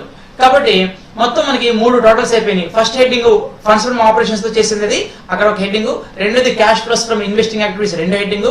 మూడో హెడ్డింగ్ వచ్చేటప్పటికి cash flows from financial activities 3. ఈ 3 టోటల్ చేస్తే మనకి ఈ ఫిగర్ వస్తుంది. ఈ వచ్చిన ఫిగర్ కి మనం ఏం చేయాలంటే, ఇందాక చెప్పాను బ్యాలెన్స్ షీట్ లో మనకి కరెంట్ అసెట్స్ కి కరెంట్ లయబిలిటీస్ కి లెడ్జర్ అకౌంట్స్ మనం ప్రిపేర్ చేయలేదు అని చెప్పాను. ఈ పక్క కరెంట్ లయబిలిటీస్ ఉన్నాయి, ఈ పక్క కరెంట్ అసెట్స్ ఉన్నాయి. కరెంట్ అసెట్స్ లో క్యాష్, బ్యాంకు, డేటార్స్, స్టాక్ అన్ని ఉంటాయి. కానీ క్యాష్ బ్యాంక్ తీసుకోవద్దు అని చెప్పాను. ఆ క్యాష్ బ్యాంకు అక్కడ తీసుకోకూడదు, ఇక్కడ తీసుకోవాలి. ఇక్కడ ఏం చేయాలి, దాంట్లో క్యాష్ బ్యాంకు ఓపెనింగ్ బ్యాలెన్స్ అని ఇక్కడ యాడ్ చేసుకోవాలి. Cash bank opening balance add చేసుకోవాలి. సపోజ్ మనకి బ్యాలెన్స్ షీట్ లో క్యాష్ అని ఓపెనింగ్ 8,000 ఉంది అనుకుందాం. ఓపెనింగ్ 8,000, క్లోజింగ్ వచ్చేటప్పటికి 12,000 ఉంది అనుకుందాం. ఓపెనింగ్ 8,000, క్లోజింగ్ 12,000 ఉంది. 8,000, 12,000 ఉంది. ఏం చేయాలి మనకి ఇక్కడ ఇవన్నీ అమౌంట్, ఇక్కడ అమౌంట్ వచ్చేసిన తర్వాత దీనికి ఓపెనింగ్ బ్యాలెన్స్ ఆఫ్ క్యాష్ అని ఉంటుంది. సపోజ్ 8,000 ఉంది, ఇక్కడ 8,000 వేసేస్తాం. ఇప్పుడు పైన ఉన్న అమౌంట్ కి ఈ కింద 8,000 యాడ్ చేస్తే ఇక్కడ వచ్చే అమౌంట్ ఎంత అవ్వాలంటే 12,000 అవ్వాలి. అంటే మన క్లోజింగ్ బ్యాలెన్స్ కి ఈక్వల్ అవ్వాలి. మనకి బ్యాలెన్స్ షీట్ లో క్లోజింగ్ బ్యాలెన్స్ ఉంటుంది కదా, దానికి ఈక్వల్ అవ్వాలి. దానికి ఈక్వల్ అయితే నువ్వు చేసిన సమ్ కరెక్ట్ అవుతుంది అనమాట. అంటే ఇక్కడ మనము క్లోజింగ్ బ్యాలెన్స్ మనం రాయము, ఆటోమేటిక్ గా ఓపెనింగ్ బ్యాలెన్స్ ఇక్కడ ఉన్న బ్యాలెన్స్ కి 3 హెడ్డింగ్స్ ఉన్నాయి. Cash flows from operating activities heading ఒకటి టోటల్, అవునా. ఇది ఫస్ట్ హెడ్డింగ్, ఇది second heading. Cash flows from investing activities second heading, cash flows from financial activities third heading. ఈ 3 టోటల్ చేస్తే మనకి ఇది వచ్చింది. దీనికి ఏం చేయాలంట, opening balance of cash add చేసుకోవాలంట. అంటే మన దగ్గర cash, bank, opening balance 8,000, closing balance 12,000 ఉన్నాయి. ఇది ఓపెనింగ్, ఇది క్లోజింగ్. ఈ ఓపెనింగ్ యాడ్ చేస్తాం అనమాట. ఈ టోటల్ కి ఓపెనింగ్ యాడ్ చేస్తాం. ఓపెనింగ్ యాడ్ చేస్తే ఆటోమేటిక్ గా ఎంత వస్తుంది అంటే 12,000 వస్తుంది. అది మనకి క్లోజింగ్ బ్యాలెన్స్ ని రిప్రజెంట్ చేయాలి. ఇలా చేస్తే మనం చేసిన సమ్ కరెక్ట్. అంటే క్యాష్ ఫ్లో స్టేట్మెంట్ చివరి వరకు చేస్తే కానీ మనం చేసిన ఆన్సర్ కరెక్ట్ కాదా తెలియదు అనమాట. కాబట్టి కొంచెం జాగ్రత్త తీసుకోవాలి. రైట్, ఇక ఒక సమ్ స్టార్ట్ చేద్దాము. The following are the comparative balance sheets of XYZ Limited as on 31st December 2003 and 2004. XYZ balance sheet 31st December 2003 కి 2004 కి ఇచ్చారు. ఎప్పుడు మనము బ్యాలెన్స్ షీట్ డేట్స్ చూసుకోవాలి. ఇది ప్రీవియస్ ఇయర్, కరెంట్ ఇయర్.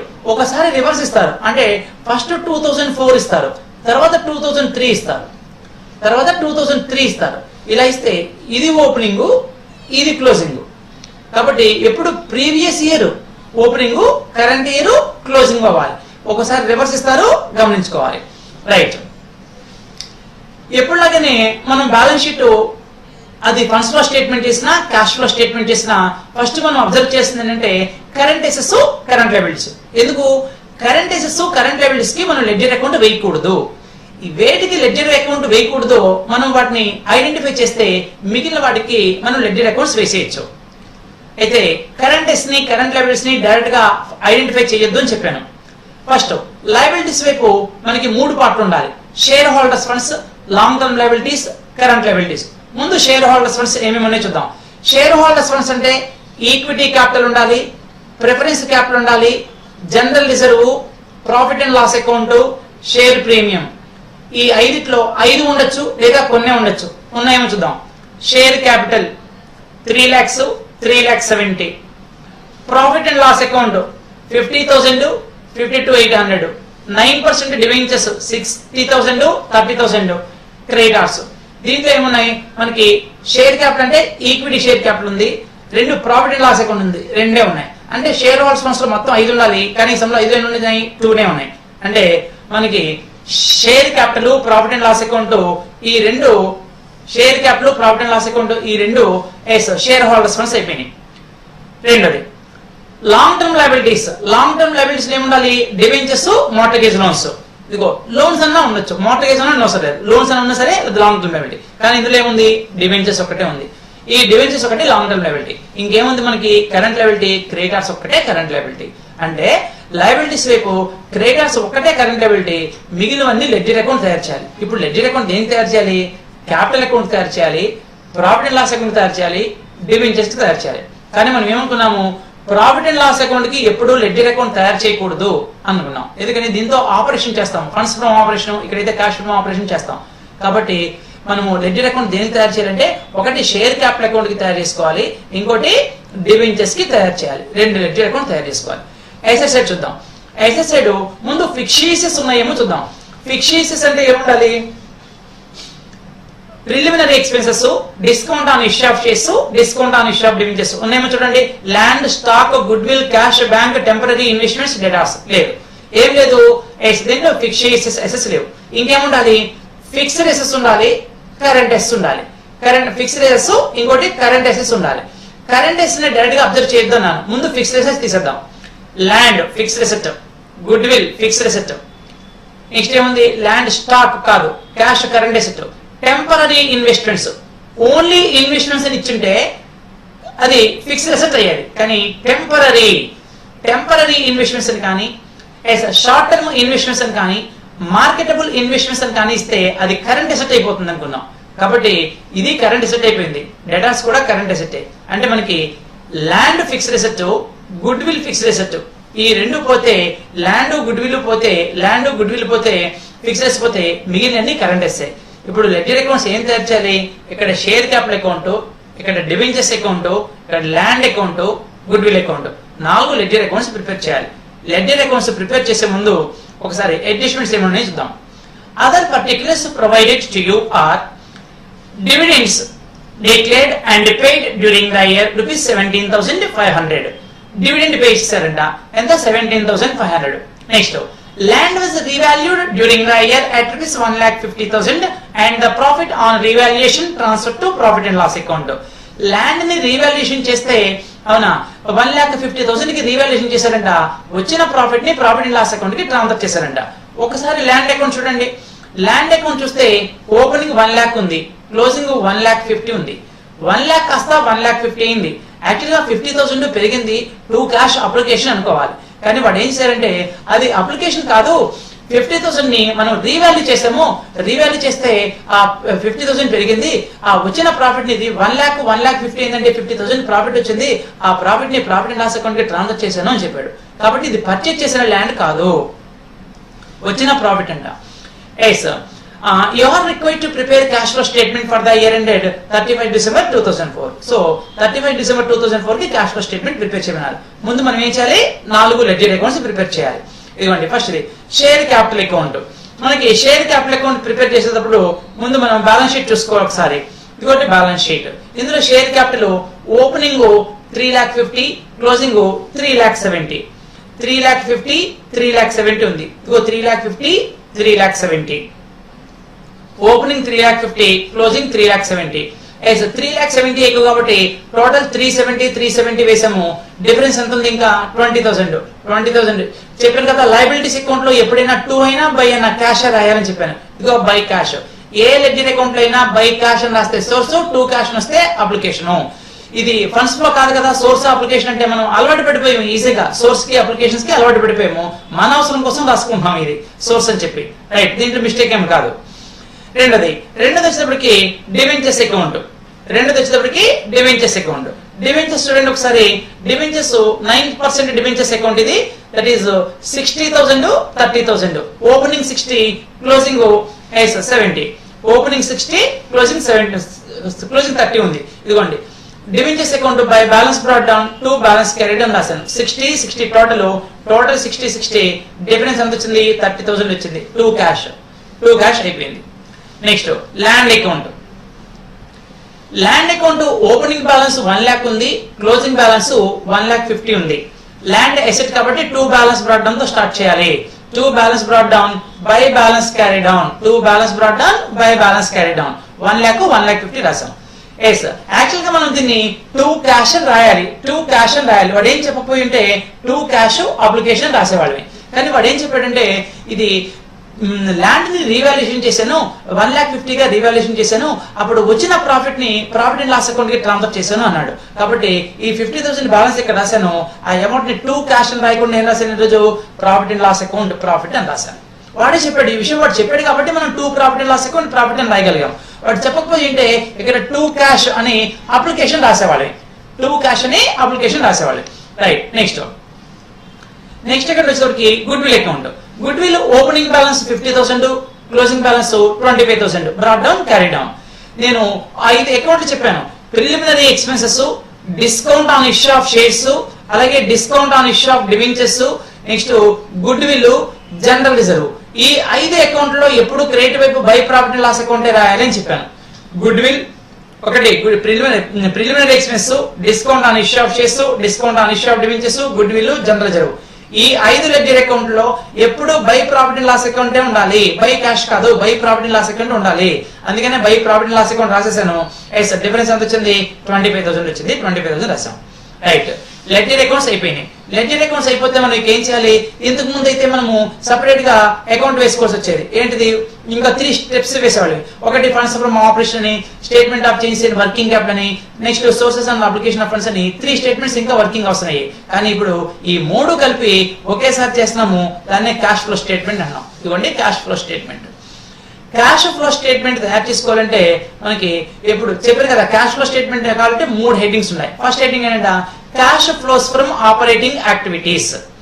దీంట్లో ఏం చెప్పాను, heading cash flows from operating activities. కానీ మనం ఫస్ట్ దీంట్లో ఏం చేస్తామని చెప్పాను, ఇంత ఫండ్స్ ఫ్రమ్ ఆపరేషన్ వర్కింగ్ ఏం చేసాము, యాషెస్ గా అదే చేస్తున్నాం. ఫండ్స్ ఫ్రమ్ ఆపరేషన్స్ వర్కింగ్ ఏదైతే ఉందో అదే. First closing balance of profit and loss account. ఇందాక మనం profit and loss account ledger account prepare చేయాలి, ఎందుకంటే దీంతో ఈ ఆపరేషన్ చేయాలి కాబట్టి. Closing balance of profit and loss account. దీనికి ఎప్పుడులాగే add non cash and non operating expense.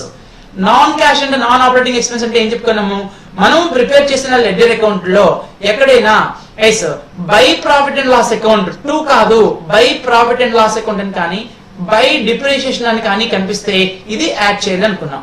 By profit and loss account లేదా బై డిప్రిషియేషన్ ఉంటే యాడ్ చేయాలని చెప్పుకున్నాం. మనం ప్రిపేర్ చేసిన లెడ్జర్ అకౌంట్స్ చూడండి. ఒకటి షేర్ క్యాపిటల్ అకౌంట్. దీంట్లో ఎక్కడైనా by profit and loss account ఉందా, లేదు. దీంట్లో ఉందా, డిప్రిషియేషన్ ఉందా, లేదు. బై డిప్రిషియేషన్ లేదు, by profit and loss account లేదు.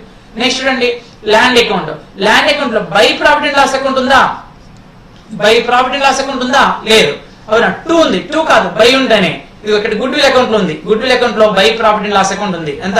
25,000 ఉంది గుడ్ విల్ అకౌంట్ లో ఉంది. కాబట్టి ఒకసారి చూద్దాం. ఎస్, గుడ్ విల్ ఈ మనం ప్రిపేర్ చేసిన లెడ్జర్ అకౌంట్ లో ఒక గుడ్ విల్ మాత్రమే ఉంది. ఇందాక మనం అడ్జస్ట్మెంట్ చేసినప్పుడు చెప్పుకున్నాం, అడ్జస్ట్మెంట్ లో డివిడెండ్ పెయిడ్ ఉంది. ఇది డివిడెండ్ పెయిడ్. మనకి ఇది లెడ్జర్ అకౌంట్ లేదు కాబట్టి దీన్ని డైరెక్ట్ గా ఇక్కడ యాడ్ చేసుకోవాలి. ఇదిగోండి add non cash and non operating items లో గుడ్ విల్ అని చెప్పి, అవునా, ఇగో 17,500. ఇది ఎప్పుడు ఇక్కడ ఒకసారి రాయాలి, ఇంకోసారి అప్లికేషన్ గా రాయాలి. ఇంతకు ముందు కూడా మనం అదే చేసాం. ఫండ్స్ ఫ్రమ్ ఆపరేషన్స్ లో యాడ్ చేసేవాళ్ళని ఇంకోసారి అప్లికేషన్ గా రాసేవాళ్ళం. ఇక్కడ కూడా అంతే. ఇదిగో ముందు ఫండ్స్ ఫ్రమ్ ఆపరేషన్ లో యాడ్ చేసుకుంటున్నాను. నెక్స్ట్ ఇక్కడికి ఈ రెండు టోటల్ చేస్తే 42,500. ఓపెనింగ్ ఇక్కడ క్లోజింగ్ బ్యాలెన్స్ ఉంటుంది. ఈ రెండు non cash and non operating items 42,500 total చేస్తే 95,300. టోటల్ చేస్తే 95,300. దీనికి less non cash and non operating incomes. Non cash and non operating incomes లో ఏమనుకున్నాము? Non cash non operating incomes లో 2 ప్రాఫిట్ అండ్ లాస్ అకౌంట్ ఉంటే, 2 ప్రాఫిట్ అండ్ లాస్ అకౌంట్ ఉంటే అనుకున్నాం. ఏదైనా లెడ్జర్ అకౌంట్ లో 2 ప్రాఫిట్ అండ్ లాస్ అకౌంట్ ఉంటే దాన్ని లెస్ చేయాలి. ఇదిగో చూడండి, ల్యాండ్ అకౌంట్ లో 2 ప్రాఫిట్ అండ్ లాస్ అకౌంట్ అని 50,000 ఉంది. బ్రాకెట్ లో ప్రాఫిట్ ఉంది. ఇదిగో ప్రాఫిట్ ఉంది కాబట్టి ఎస్, దాన్ని లెస్ చేస్తున్నాను. Profit on revaluation of land ఎంత? 50,000 తీసేసా. తీసేస్తే ఇంకా 45,300 ఉంది. దీంట్లో నుంచి ఎప్పుడు closing balance of profit and loss account start చేసాము, opening balance of profit and loss account less చేశాను. లెస్ చేస్తే మనకి ఇంకా 5,100 ఉంది. చూడండి, పైనేమో 45,300 ఉంది. ఇప్పుడు లెస్ చేసే ఐటమ్ ఏమో పైనేమో 45,300 ఉంది. మనం లెస్ చేసే ఐటమ్ ఏమో 50,000 మోర్ లెస్ చేస్తున్నాం. కాబట్టి తీస్తే మనకి నెగిటివ్ ఉంది. తీసే ఐటమే ఎక్కువ ఉంది. నెగిటివ్ వచ్చింది కాబట్టి 5,100 రూపాయలు నెగిటివ్ వచ్చింది కాబట్టి అమౌంట్ బ్రాకెట్ లో ఉంచాను. మీరు గబగబా ఇక్కడ యాడ్ చేయకూడదు. ఓపెనింగ్ బ్యాలెన్స్ లెస్ చేయాలి. ఎంత లెస్ చేయాలి? 50,400 లెస్ చేయాలి. 45,300 నుంచి 50,400 లెస్ చేయాలి. లెస్ చేసే ఐటమ్ ఎక్కువ ఉంది అంటే మైనస్ వస్తుంది. అని మనము -5,100 ఇలా అయ్యకూడదు. క్యాష్ ఫ్లో స్టేట్మెంట్ ఎక్కడ మైనస్ ఇలా చూపించకూడదు. మైనస్ వస్తే దాన్ని ఏం చేయాలంటే అమౌంట్ బ్రాకెట్ లో చూపించాలి. అది నెగిటివ్ అని అర్థము. సో ఇక్కడికి 5,100 ఉంది. Next adjustment for working capital changes. Next ఇప్పటి వరకు మనం ఫండ్స్ ఫ్రమ్ ఆపరేషన్ చేసాము. ఇంతకుముందు ఫండ్స్ లో స్టేట్మెంట్ లో చేసే ఫండ్స్ ఫ్రమ్ ఆపరేషన్ చేసాము. ఇప్పుడు నెక్స్ట్ అక్కడ ఏం చేసేవాళ్ళు? వర్కింగ్ క్యాపిటల్ చేసేవాళ్ళు. ఇప్పుడు అదే వర్కింగ్ క్యాపిటల్ ఇక్కడ చేస్తున్నాం అంతే. అయితే ఇంతకుముందు పెద్ద స్టేట్మెంట్ వేసేవాళ్ళని, ఇప్పుడు అలా కాదు. కరెంట్ అసెట్స్ ని కరెంట్ లయబిలిటీస్ ని తీసుకొని డైరెక్ట్ గా మనము దీన్ని డీల్ చేస్తున్నాం. ఒకసారి చూద్దాం. ఒకసారి సమ్ చూద్దాం. కరెంట్ లయబిలిటీస్ ఏమనుకున్నాం? కరెంట్ లయబిలిటీస్ లో ఓన్లీ క్రెడిటార్స్ ఒకటే ఉంది. ఏమైంది? క్రెడిటార్స్ ఏమైంది? 51,600 కాస్త 59,200 ఏమైంది? కరెంట్ లయబిలిటీ క్రెడిటార్స్ అనేది ఇంక్రీజ్ అయింది. కరెంట్ లయబిలిటీ ఇంక్రీజ్ అయితే మనకి సోర్స్ అంటే కొత్తగా అప్పు తెచ్చుకున్నాము. అప్పు తెచ్చుకున్నప్పుడు క్యాష్ లోపలికి వస్తుంది. లోపలికి వస్తే ఏమవ్వాలి? సోర్స్ అవ్వాలి. కాబట్టి ఇంక్రీజ్ ఇన్ క్రెడిటార్స్ 7,600 ఏమైంది? సోర్స్ అయింది. నెక్స్ట్ వచ్చేటప్పటికి కరెంట్ అసెట్. కరెంట్ అసెట్ ఏమున్నాయి? స్టాక్ ఉంది. 246 కాస్త 213 అయింది. ఏమైంది? డిక్రీజ్ అయింది. 246 నుంచి 213 అయింది. కరెంట్ అసెట్స్ డిక్రీజ్ అయితే సోర్స్ అనుకున్నాం కాబట్టి దీన్ని మనము సోర్స్ గా చూపిస్తున్నాం. ఇదిగో డిక్రీజ్ ఇన్ స్టాక్ సోర్స్ అయింది. Increase in temporary investments. ఒకసారి ఇన్వెస్ట్మెంట్స్ చూడండి. ఇన్వెస్ట్మెంట్స్ చూస్తే టెంపరరీ ఇన్వెస్ట్మెంట్స్ 3,000 కాస్త 4,000 పెరిగింది. ఇన్వెస్ట్మెంట్స్ పెరిగిందంటే ఇన్వెస్ట్మెంట్స్ ని పర్చేజ్ చేసాం. పర్చేజ్ చేస్తే క్యాష్ వెళ్ళిపోతుంది. అప్లికేషన్ అయింది. అందుకనే అప్లికేషన్ గా రాసుకున్నాం. నెక్స్ట్ కరెంట్ అసెట్ డేటార్స్ చూడండి ఎంత ఉందో. డేటార్స్ 71 కాస్త 84,500 అయింది. అంటే ఎంత అయింది? పెరిగింది. ఒక కరెంట్ అసెట్ ఇంక్రీజ్ అయితే అప్లికేషన్ అనుకున్నాం. కరెంట్ అసెట్ ఇంక్రీజ్ అయితే అప్లికేషన్, డిక్రీజ్ అయితే సోర్స్. ఇక్కడ ఏమైంది? ఇంక్రీజ్ అయింది. కాబట్టి ఏం రాయాలి? అప్లికేషన్ గా రాసుకోవాలి. ఇదిగోండి అప్లికేషన్ గా రాసుకున్నాం. చూడండి ఇంక్రీజ్ ఇన్ డేటార్స్. ఇప్పుడు ఈ మొత్తం టోటల్ చేస్తే ఏమైందంటే ఇదిగోండి ఇవి రెండు పాజిటివ్, బ్రాకెట్ లో ఉన్న రెండు నెగిటివ్. ఈ పాజిటివ్ నుంచి నెగిటివ్ తీస్తే ఇంకా పాజిటివ్ ఎక్కువ మిగిలింది. అంటే 25,600 వేసేసాను. దీంట్లో నుంచి మనకి ఓపెనింగ్ ఇన్కమ్ ట్యాక్స్ పెయిడ్ ఏమైనా ఉందో చూడాలి. ఇన్కమ్ ట్యాక్స్ పెయిడ్ ఏమీ లేదు మన దగ్గర, ఏమీ లేదు కాబట్టి డాష్ కొట్టేసాం. పోతే ఇంకా 20,500 ఎలా వచ్చింది? 20,500 పైన ఆల్రెడీ అమౌంట్ ఉంది. చూడండి పైన అమౌంట్ ఎంత ఉంది? 5,100 ఉంది. ఇక్కడ పైన 5,100 ఉంది. 5,100 ఏంటిది? నెగిటివ్. ఇది నెగిటివ్, ఇది పాజిటివ్. ఇది నెగిటివ్, ఇది పాజిటివ్, ఇంకా పాజిటివ్ మిగిలింది. ఎంత 20,500 మిగిలింది. నెక్స్ట్ రెండో item cash flows from investing activities. Investing activities ఈ హెడ్డింగ్ కింద రాయాలంటే మనం ఏం చెప్పాము, అసెట్ సైడ్ ఫిక్స్డ్ అసెట్స్ లో ఉన్న లెడ్జర్ అకౌంట్స్ చూడాలి. ఫిక్స్డ్ అసెట్స్ లో ఉన్న లెడ్జర్ అకౌంట్స్ లో ఎక్కడైనా సోర్స్ కానీ అప్లికేషన్స్ కానీ ఉంటే రాయండి అని చెప్పాను. ఒకసారి చూడండి, మనం ఫిక్స్డ్ అసెట్స్ వైపు మనం లెడ్జర్ అకౌంట్స్ ఏం తయారు చేసాము చూడండి ఒకసారి. ఫిక్స్డ్ అసెట్స్ అకౌంట్ లో ఒకటి ఇది లయబిలిటీస్ వైపు. ఫిక్స్డ్ అసెట్స్ లో ఏముంది, ల్యాండ్ అకౌంట్ ఉంది, గుడ్ విల్ అకౌంట్ ఉంది. ఈ రెండే ఫిక్స్డ్ అసెట్స్ తయారు చేసింది. ల్యాండ్ అకౌంట్ లో ఎక్కడైనా 2 క్యాష్ కానీ బై క్యాష్ కానీ ఉందేమో చూడండి. ల్యాండ్ అకౌంట్ లో 2 క్యాష్ లేదు, బై క్యాష్ లేదు. గుడ్ విల్ అకౌంట్ లో కూడా 2 క్యాష్ లేదు, బై క్యాష్ లేదు. 2 క్యాష్ బై క్యాష్ లేదంటే సోర్సెస్ కానీ అప్లికేషన్స్ కానీ లేవు, అందుకని ఇది డాష్, దీంట్లో ఏమి లేదు. అంటే ఈ రోజు cash flows from investing activities లో ఐటమ్స్ ఏమి లేవు, అందుకనే డాష్ కొట్టేశాను. Next cash flows from financial activities. Financial activities లో ఏం రాయాలి అని చెప్పాను నేను. ఫైనాన్షియల్ యాక్టివిటీస్ లో లయబిలిటీస్ వైపు ప్రిపేర్ చేసిన లెడ్జర్ అకౌంట్స్, లయబిలిటీస్ వైపు ప్రిపేర్ చేసిన లెడ్జర్ అకౌంట్స్ చూసుకోవాలని చెప్పాను. ఒకసారి లయబిలిటీస్ వైపు మనం ఏం లెడ్జర్ అకౌంట్స్ తయారు చేసామో చూడండి. ఇదిగో ఒకటి షేర్ క్యాపిటల్ తయారు చేసాము, ఇంకోటి డిబెంచర్స్ తయారు చేసాం. మనం తయారు చేసి మొత్తం 4, అందులో 2 లయబిలిటీస్ వైపు తయారు చేసాం. ఇందులో ఎక్కడైనా సోర్స్ ఉందా, ఇదిగో సోర్స్ ఉంది. ఏముంది, బై క్యాష్ సోర్స్ ఉంది. అంటే షేర్ క్యాపిటల్ అకౌంట్ లో బై క్యాష్ ఉందంటే ఇష్యూ ఆఫ్ షేర్ క్యాపిటల్, ఇదిగోండి issue of share capital 20,000 open గా ఉంచాం 20,000. నెక్స్ట్ రెండో అకౌంట్ చూడండి. రెండో అకౌంట్ చూస్తే డిబెంచర్స్ అకౌంట్. డిబెంచర్స్ అకౌంట్ లో 2 క్యాష్ అప్లికేషన్ ఉంది కాబట్టి అప్లికేషన్ గా రాసుకున్నాం. డిబెంచర్స్ ని అప్లికేషన్ గా రాసుకున్నాం. Debentures paid off 30,000 application. ఇందాక అడ్జస్ట్మెంట్ లో మనకి డివిడెంట్ పెయిడ్ వచ్చింది. అడ్జస్ట్మెంట్ లో డివిడెంట్ పెయిడ్ వస్తే ఏం చెప్పుకున్నాము, ఒకసారి అప్లికేషన్ గా రాయాలి, ఇంకోసారి అక్కడ యాడ్ చేయాలనుకున్నాం. Non cash and non operating items కింద ఒకసారి యాడ్ చేసాము, ఇక్కడ అప్లికేషన్ గా చూపించుకున్నాం. ఇది మొత్తం టోటల్ చేస్తే 27,500. ఈ రెండు టోటల్ 47,500 ఉంది, నెగిటివ్ 47,500 నెగిటివ్, అందులో 20,000 ఏమో పాజిటివ్ ఉంది, ఇది 20,000 పాజిటివ్ ఉంది. తీస్తే ఇంకా 27,500 నెగిటివే మిగిలింది, ఆ నెగిటివే అవుట్ కల్లా వేసుకున్నాం. ఇప్పటికి ఇది మొత్తం టోటల్ చేస్తే ఆల్రెడీ మనకి ప్రీవియస్ బ్యాలెన్స్ ఉంది. ప్రీవియస్ బ్యాలెన్స్ ఎంత ఉంది, 20,500 ఉంది. ప్రీవియస్ బ్యాలెన్స్ 20,500 ఉంది. అంటే ఇక్కడ టోటల్ ఆల్రెడీ 20,500 ఉంది, అది పాజిటివ్ ఉంది. ఆ పాజిటివ్ లో ఇక్కడేమో 27,500 ఉంది, తీసేస్తే ఇంకా మనకి నెగిటివే మిగిలింది 7,000. ఇది 20,500 20,000 20,500, ఇదేమో 27,500 పోతే ఇంకా 7,000 నెగిటివ్ ఎక్కువ ఉంది, 7,000 నెగిటివ్, ఇదిగో 7,000 నెగిటివ్ రాశాను. దీనికి ఏం చేయాలంటే ఇందాక మనం కరెంట్ లైబిలిటీస్ లో క్యాష్ బ్యాంక్ తీసుకోలేదు, ఇప్పుడు తీసుకుంటాం. ఆ క్యాష్ బ్యాంక్ ని ఇప్పుడు తీసుకుంటాం. చూడండి, క్యాష్ బ్యాంకు ఇక్కడ ఉన్నాయి. క్యాష్ బ్యాంకు ఇక్కడ ఉంది. ఇది ఓపెనింగ్, ఇది క్లోజింగ్. ఓపెనింగ్ ఎంత 42, ఓపెనింగ్ 42 యాడ్ చేస్తే క్లోజింగ్ 35 రావాలి. చూడండి, ఓపెనింగ్ 42 యాడ్ చేశాను, ఓపెనింగ్ బ్యాలెన్స్ 42 యాడ్ చేశాను. పైన మనకున్న బ్యాలెన్స్ 7,000 నెగిటివ్ ఉంది, దానికి 42 యాడ్ చేశాను. 42 యాడ్ చేస్తే ఇంకా 35 ఉంది. ఇదేం రావాలి, closing balance of profit and loss account రావాలి. చూడండి, క్లోజింగ్ బ్యాలెన్స్ ఆఫ్ క్యాష్ రావాలి. క్యాష్ క్లోజింగ్ బ్యాలెన్స్ చూడండి 35 సరిపోయింది. అంటే మనకి అకౌంట్ టాలీ అయింది, దీనికి ఈక్వల్ అవ్వాలి, ఈ క్లోజింగ్ బ్యాలెన్స్ కి ఈక్వల్ అవ్వాలి. ఈక్వల్ కాలేదంటే ఎక్కడో మిస్టేక్ జరిగింది అని అర్థం. నెక్స్ట్ సెకండ్ సబ్ చూద్దాం. From the following balance sheets of Subbu company, prepare cash flow statement. Balance sheet ఇచ్చారు. బ్యాలెన్స్ షీట్ అంటే ఎప్పుడు ఈ పక్క లయబిలిటీస్ ఉంటాయి కదా, ఈ పక్క అసెట్స్ ఉంటాయి కదా అనుకోకూడదు. బ్యాలెన్స్ షీట్ అనేది స్టేట్మెంట్, ఎలా అయినా ఉండొచ్చు, స్టేట్మెంట్ ఎలా అయినా ఉండొచ్చు. కాబట్టి బ్యాలెన్స్ షీట్ ఇటు లయబిలిటీస్ ఉండొచ్చు, లేదు ఇటు లయబిలిటీస్ ఉండొచ్చు, ఎలా అయినా కరెక్టే. చదువుదాం. Asset side cash, debtors, stock, investments, short term, fixed, profit and loss account. మనకి ప్రాఫిట్ అండ్ లాస్ అకౌంట్ ఈరోజు వేరే అసెట్స్ లో కనిపిస్తుంది. ఇక్కడ చూడండి, చాలా కొంచెం ఇబ్బందిగా ఉంటుంది. లయబిలిటీస్ వైపు చూస్తే creditors, debentures, equity share capital, profit and loss account ఇది ఉంది. Equity share capital, profit and loss account ఉంది. రైట్. ఒకసారి బ్యాలెన్స్ షీట్ చూస్తే ముందు ఎప్పుడులాగే లయబిలిటీస్ వైపు ఇందులో షేర్ హోల్డర్స్, మనం లెడ్జర్ అకౌంట్స్ ఏం ప్రిపేర్ చేయాలో చూడాలి. ఫస్ట్ షేర్ హోల్డర్స్ మనం చూద్దాం. షేర్ హోల్డర్ ఇక్కడ ముందు ఇయర్ చూడండి, 2004 2003 రివర్స్ ఇచ్చారు. అంటే 2004 క్లోజింగ్, ఎప్పుడు previous year opening, current year closing. 2004 అనేది మనకి క్లోజింగ్ బ్యాలెన్స్ ని రిప్రజెంట్ చేస్తాయి, 2003 అనేది ఓపెనింగ్ బ్యాలెన్స్ ని రిప్రజెంట్ చేస్తాయి. ఓకే, ముందు ఇంకోటి అసలు విషయం ఇంకోటి చూసుకోవాల్సింది ఏంటంటే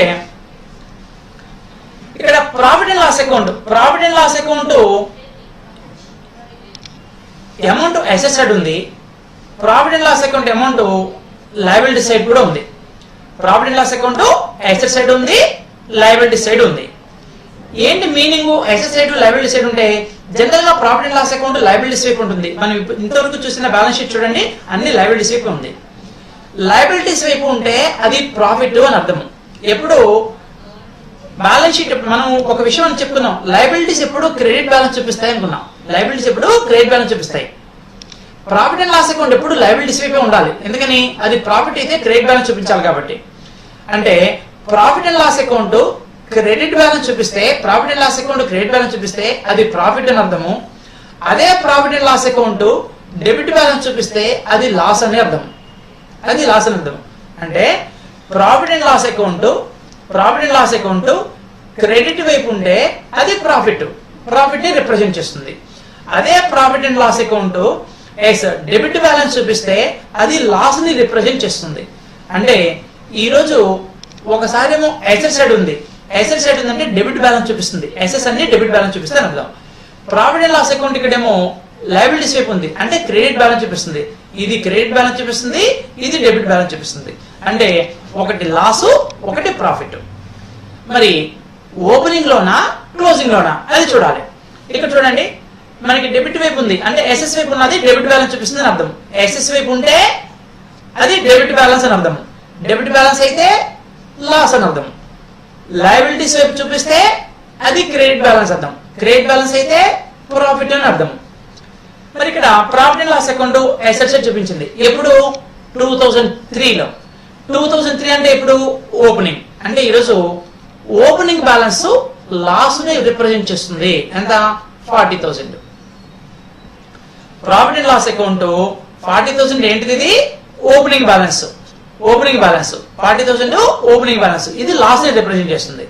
ఇక్కడ చూడండి అమౌంట్ ఎప్పుడుందో ప్రాఫిట్ అండ్ లాస్ అకౌంట్ అని 20,000 ఉంది. 20,000 అంటే ఎక్కడ ఉంది? మనకి లయబిలిటీస్ వైపు ఉంది. ఇదేమన్నమాట 2004లో ఉంది. 2004 అంటే క్లోజింగ్ బ్యాలెన్స్. అంటే క్లోజింగ్ బ్యాలెన్స్ ఏమో 20,000 రూపాయలు ప్రాఫిట్. అంటే ఈరోజు ప్రాఫిట్ అండ్ లాస్ అకౌంట్ ఒకటేమో ఓపెనింగ్ బ్యాలెన్స్, ఇంకోటి క్లోజింగ్ బ్యాలెన్స్ ఉంది. అవునా? క్లోజింగ్ బ్యాలెన్స్ అంటే ఇది ఎక్కడ ఉంది? లయబిలిటీస్ వైపు ఉంది. లయబిలిటీస్ వైపు ఎంత ఉంది? అమౌంట్ 20,000 ఉంది.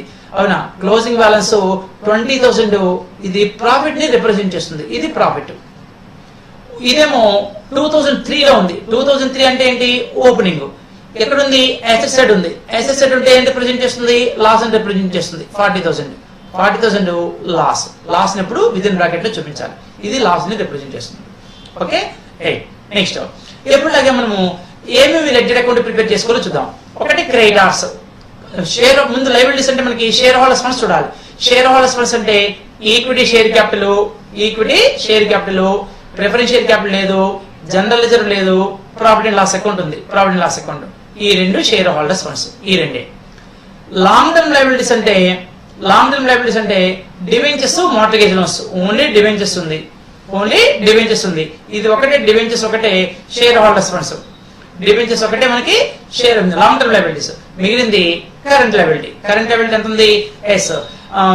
క్రెడిటర్స్ ఒకటే ఉంది, 1,25,000. రైట్. అంటే ఇప్పుడు లెడ్జర్ అకౌంట్స్ మనం దేనికి ప్రిపేర్ చేయాలి అంటే ఒకటి ఈక్విటీ షేర్ క్యాపిటల్ కి ప్రిపేర్ చేయాలి. రెండు వచ్చేటప్పటికి డిబెంచర్స్ కి ప్రిపేర్ చేయాలి. డిబెంచర్స్ అకౌంట్ ప్రిపేర్ చేయాలి, equity share capital account prepare చేయాలి. ఈ రెండు లెడ్జర్ అకౌంట్స్ ప్రిపేర్ చేసుకుందాం. మరి అసెట్ సైడ్ చూస్తే వచ్చేటప్పటికి ఏమైంది? అసెట్ సైడ్ ఒకటి cash current asset, debtors current asset, cash current asset, investments short term అని ఉంది. షార్ట్ టర్మ్ అంటే కరెంట్ అసెట్. ఇక మనం ప్రిపేర్ చేస్తుంది ఓన్లీ ఫిక్స్డ్ అసెట్ అకౌంట్ ఒకటి తయారు చేయాలి. అంటే ఈ రోజు లయబిలిటీస్ వైపు fixed asset account, asset side fixed asset account, liabilities వైపు debentures, equity share capital account తయారు చేసుకుందాం. మరి అడ్జస్ట్మెంట్స్ ఉన్నాయో చూద్దాం. Additional information. Provision for depreciation on the last day of 2003 was 50,000 and the same on the last day of 2004 rupees 60,000. Depreciation opening balance ఇచ్చారు, opening balance అలాగే closing balance ఇచ్చారు. ఏమనుకున్నాము? ఎప్పుడైనా depreciation opening balance, closing balance ఇస్తే closing balance లో నుంచి opening balance తీస్తే depreciation charge during the year ఎంత తెలుస్తుంది. అంటే డిప్రిషియేషన్ క్లోజింగ్ బ్యాలెన్స్ ఎంత ఉంది, 60,000 ఉంది. ఓపెనింగ్ బ్యాలెన్స్ ఎంత ఉంది, 50,000 ఉంది. ఈ రెండింటికి ఉన్న డిఫరెన్స్ ఎంత, 10,000. That is depreciation charge during the year ఎంత అంటే 10,000. అయితే ఇంకో అడ్జస్ట్మెంట్ ఏదో ఉంది, ఒకసారి చూద్దాం. During the year 2004 a machine costing ₹30,000 sold for ₹16,000. Machine ని 30,000 మెషిన్ ని 16,000 కి సేల్ చేశారంట. దాని మీద డిప్రిషియేషన్ ఎంత ఉంది, ₹10,000 ఉంది. ఈ 10,000 కూడా యాడ్ చేయాలి. 10,000 కూడా యాడ్ చేసి ఎంత అంటే టోటల్ డిప్రిషియేషన్ 20,000. ఇది నేను ఆల్రెడీ ఒకసారి చెప్పాను. యాక్చువల్ గా మనకి డిప్రిషియేషన్ 50,000, ఇది ఓపెనింగ్, క్లోజింగ్ 60,000 ఉంది. ఏదైనా ఒక అసెట్ ని సేల్ చేసినప్పుడు సేల్ చేసిన మీద అసెట్ మీద డిప్రిషియేషన్ ఉంటే ఆ డిప్రిషియేషన్ ని క్యాన్సిల్ చేయాలి. అంటే డిప్రిషియేషన్ కూడా క్యాన్సిల్ అయిపోతుంది. అప్పుడు ఓపెనింగ్ ఎంత ఉండాలి, 50,000 లో నుంచి 10,000 డిప్రిషియేషన్ పోతే 40,000. ఓపెనింగ్ 40,000 కానీ క్లోజింగ్ ఎంత ఉంది, 60 ఉంది. ఈ 40కి 60కి ఉన్న డిఫరెన్స్ ఎంత అంటే 20,000. That is depreciation charge during the year ఎంత అంటే 20,000 రాయాలి. మనకి ఇదంతా కొంచెం అర్థం కాలేనప్పుడు మనం వెరీ సింపుల్ గా ఏం చేస్తున్నాం అంటే ముందు ఓపెనింగ్ బ్యాలెన్స్ కి క్లోజింగ్ బ్యాలెన్స్ కి ఉన్న డిఫరెన్స్ అంతా తీసుకుంటున్నాం. ఎంత, 50,000కి 60,000 రూపాయలకి తేడా ఎంత అంటే 60,000 మైనస్ 50,000 ఎంత, 10,000. దానికి ఏం చేస్తున్నాం అంటే సేల్ చేసిన మెషినరీ మీద డిప్రిషియేషన్ ఉంటే దాన్ని కూడా యాడ్ చేసేసేయండి అని చెప్పాం. యాడ్ చేసి మొత్తము డిప్రిషియేషన్ ఎంత అంటే 20,000 గా తీసుకోవాలి. రైట్, ఒకసారి లెడ్జర్ అకౌంట్స్ తయారు చేసుకుందాము. ఫస్ట్ ది ఫిక్స్డ్ ఎస్ అకౌంట్. మనకి ఎసెట్ సైడ్ ఫిక్స్డ్ ఎస్ ఉంది. First the fixed asset opening 2 lakhs, closing 2 lakhs. Opening 2 lakhs, closing 2 lakhs. ఇదిగో 2 balance brought down 2 lakhs, by balance carried down 2 lakhs రాసాం. మరి అడ్జస్ట్మెంట్ ఉంది. ఏముంది adjustments, provision for depreciation opening 50, closing 60 అన్నారు. ఏం చెప్పాను, 50, 60 ఉంటే రెండింటికి ఉన్న డిఫరెన్స్ రాసుకోమన్నాను. డిఫరెన్స్ అంతా 10,000. 50కి 60కి ఉన్న డిఫరెన్స్ 10,000 ప్లస్ సేల్ చేసిన అసెట్ మీద డిప్రిషియేషన్ ఒక 10,000, రెండు కలిపి టోటల్ డిప్రిషియేషన్ ఎంత అంటే 20,000. ఇదిగోండి డిప్రిషియేషన్ మొత్తం 20,000. నెక్స్ట్ ఒక అడ్జస్ట్మెంట్ చెప్పారు ఇప్పుడే, ఏమని, during the 2004 a machine cost ₹30,000 sold for ₹16,000. 30,000 ని 16,000 కి సేల్ చేశారంట. సేల్ చేస్తే క్యాష్ వస్తుంది. Cash accounted at to fixed asset. మనకి సెపరేట్ గా మెషిన్ అకౌంట్ లేదు, ఫిక్స్డ్ అసెట్ ఉన్నంతే. కాబట్టి cash accounted at to fixed asset, fixed asset account లో బై క్యాష్ అని రాసుకున్నాం 16,000. మరి ఏదైనా ఒక అసెట్ ని సేల్ చేసినప్పుడు ప్రాఫిట్ లాస్ రావాలి. కాస్ట్ ఎంత చెప్పారు మనకి, 30,000 చెప్పారు. కాస్ట్ 30,000. దీన్ని ఎంతకి సేల్ చేశారంటే 16,000 కి సేల్ చేశారంట. సేల్ 16,000. 30,000 దాన్ని 16 కి సేల్ చేశారు కాబట్టి రిమైనింగ్ 14,000 లాస్ అని రాయకూడదు అని చెప్పాను. ఎందుకని ఇది కాస్ట్. కంపేర్ చేసేటప్పుడు ప్రాఫిట్ లాస్ కంపేర్ చేసేటప్పుడు బుక్ వాల్యూతో కంపేర్ చేయాలి. బుక్ వాల్యూ అంటే cost less depreciation. Cost less depreciation. దీని కాస్ట్ 30,000. సేల్ చేసిన మెషినరీ మీద డిప్రిషియేషన్ ఎంత, 10,000 రూపీస్. సో 30,000 లో 10,000 తీస్తే దీని book value 20,000. 20,000 book value. 20,000 book వాల్యూని 16,000 కి సేల్ చేశారు. 4,000 రూపీస్ లాస్ వచ్చింది. By profit and loss account loss 4,000. Tally చేస్తే ఇది మొత్తం 2,40,2,40. ఈ పక్క 2,40 ఉంది కానీ ఈ పక్క ఎంత ఉంది, 2 lakhs ఉంది. డిఫరెన్స్ వచ్చింది. డిఫరెన్స్ ఎంత రాసాం, 40,000 రాసాం. 2 cash application. Next debentures account. Liabilities ఏమో డిబెంచర్స్, షేర్ క్యాపిటల్ అకౌంట్ రెండు ప్రిపేర్ చేయాలనుకున్నాం. ఇదిగోండి బై బ్యాలెన్స్ బ్రాట్ డౌన్. ఇక్కడ చిన్న ఇబ్బంది ఉంది, ఒకసారి చూడండి. డిబెంచర్స్ అకౌంట్ మనం ఇలా చూడబోతాం. Debentures 1 lakh, 2 lakhs, brought down 1 lakh, carry down 2 lakhs అని రాయిపోతాం. ఒకసారి చూడండి డిబెంచర్స్. నేను బ్యాలెన్స్ బ్రాట్ డౌన్ 2 lakhs రాశాను. Balance brought down. కానీ ఇక్కడ ఎంత కనిపిస్తుంది, బ్యాలెన్స్ బ్రాట్ డౌన్ ఎంత కనిపిస్తుంది మీకు, 1 lakh కనిపిస్తుంది. కానీ మనం మర్చిపోయిందంటే ఇక్కడ ఇయర్. ఇప్పుడు బ్యాలెన్స్ బ్రాట్ డౌన్ అంటే ఓపెనింగ్ బ్యాలెన్స్. ఇది ఓపెనింగ్ బ్యాలెన్స్ 2 lakhs. ఇది closing balance 1 lakh. 2 lakhs closing balance, 1 lakh opening balance. కాబట్టి by balance brought down 2 lakhs, carry down 1 lakh. 2 lakhs tally చేశాను. డిఫరెన్స్ వచ్చింది. Difference cash 1 lakh. Next equity share capital. ఇది కూడా అంతే. Equity share capital account కూడా చూడండి. Equity share capital account 2 lakhs, 1 lakh. ఏది opening కావాలి. ఓపెనింగ్ ఎంత ఉంది, 1 lakh ఉంది. క్లోజింగ్ ఎంత ఉంది, 2 lakhs ఉంది. అంటే brought down 1 lakh, carry down 2 lakhs. ఇదిగోండి brought down 1 lakh, carry down 2 lakhs. Difference cash 1 lakh source. Next ఇక లెడ్జర్ అకౌంట్స్ అయిపోతే మనం చేయాల్సింది cash flow statement. Cash flow statement లో first closing balance of profit and loss account తో start చేసుకోవాలి. అవునా, cash flow statement లో first closing balance of profit and loss account తో ప్రిపేర్ చేయాలి. ఫస్ట్ హెడ్డింగ్ చూడండి, cash flows from operating activities. దీంట్లో closing balance of profit and loss account. ఇదిగోండి profit and loss account. ఇందాక చెప్పాను కదా, profit and loss account asset side ఉంది, profit and loss account liabilities వైపు ఉంది. మనకి కావాల్సింది క్లోజింగ్ బ్యాలెన్స్. క్లోజింగ్ బ్యాలెన్స్ అంటే 2004 లో బ్యాలెన్స్ ఉందా? లేదు.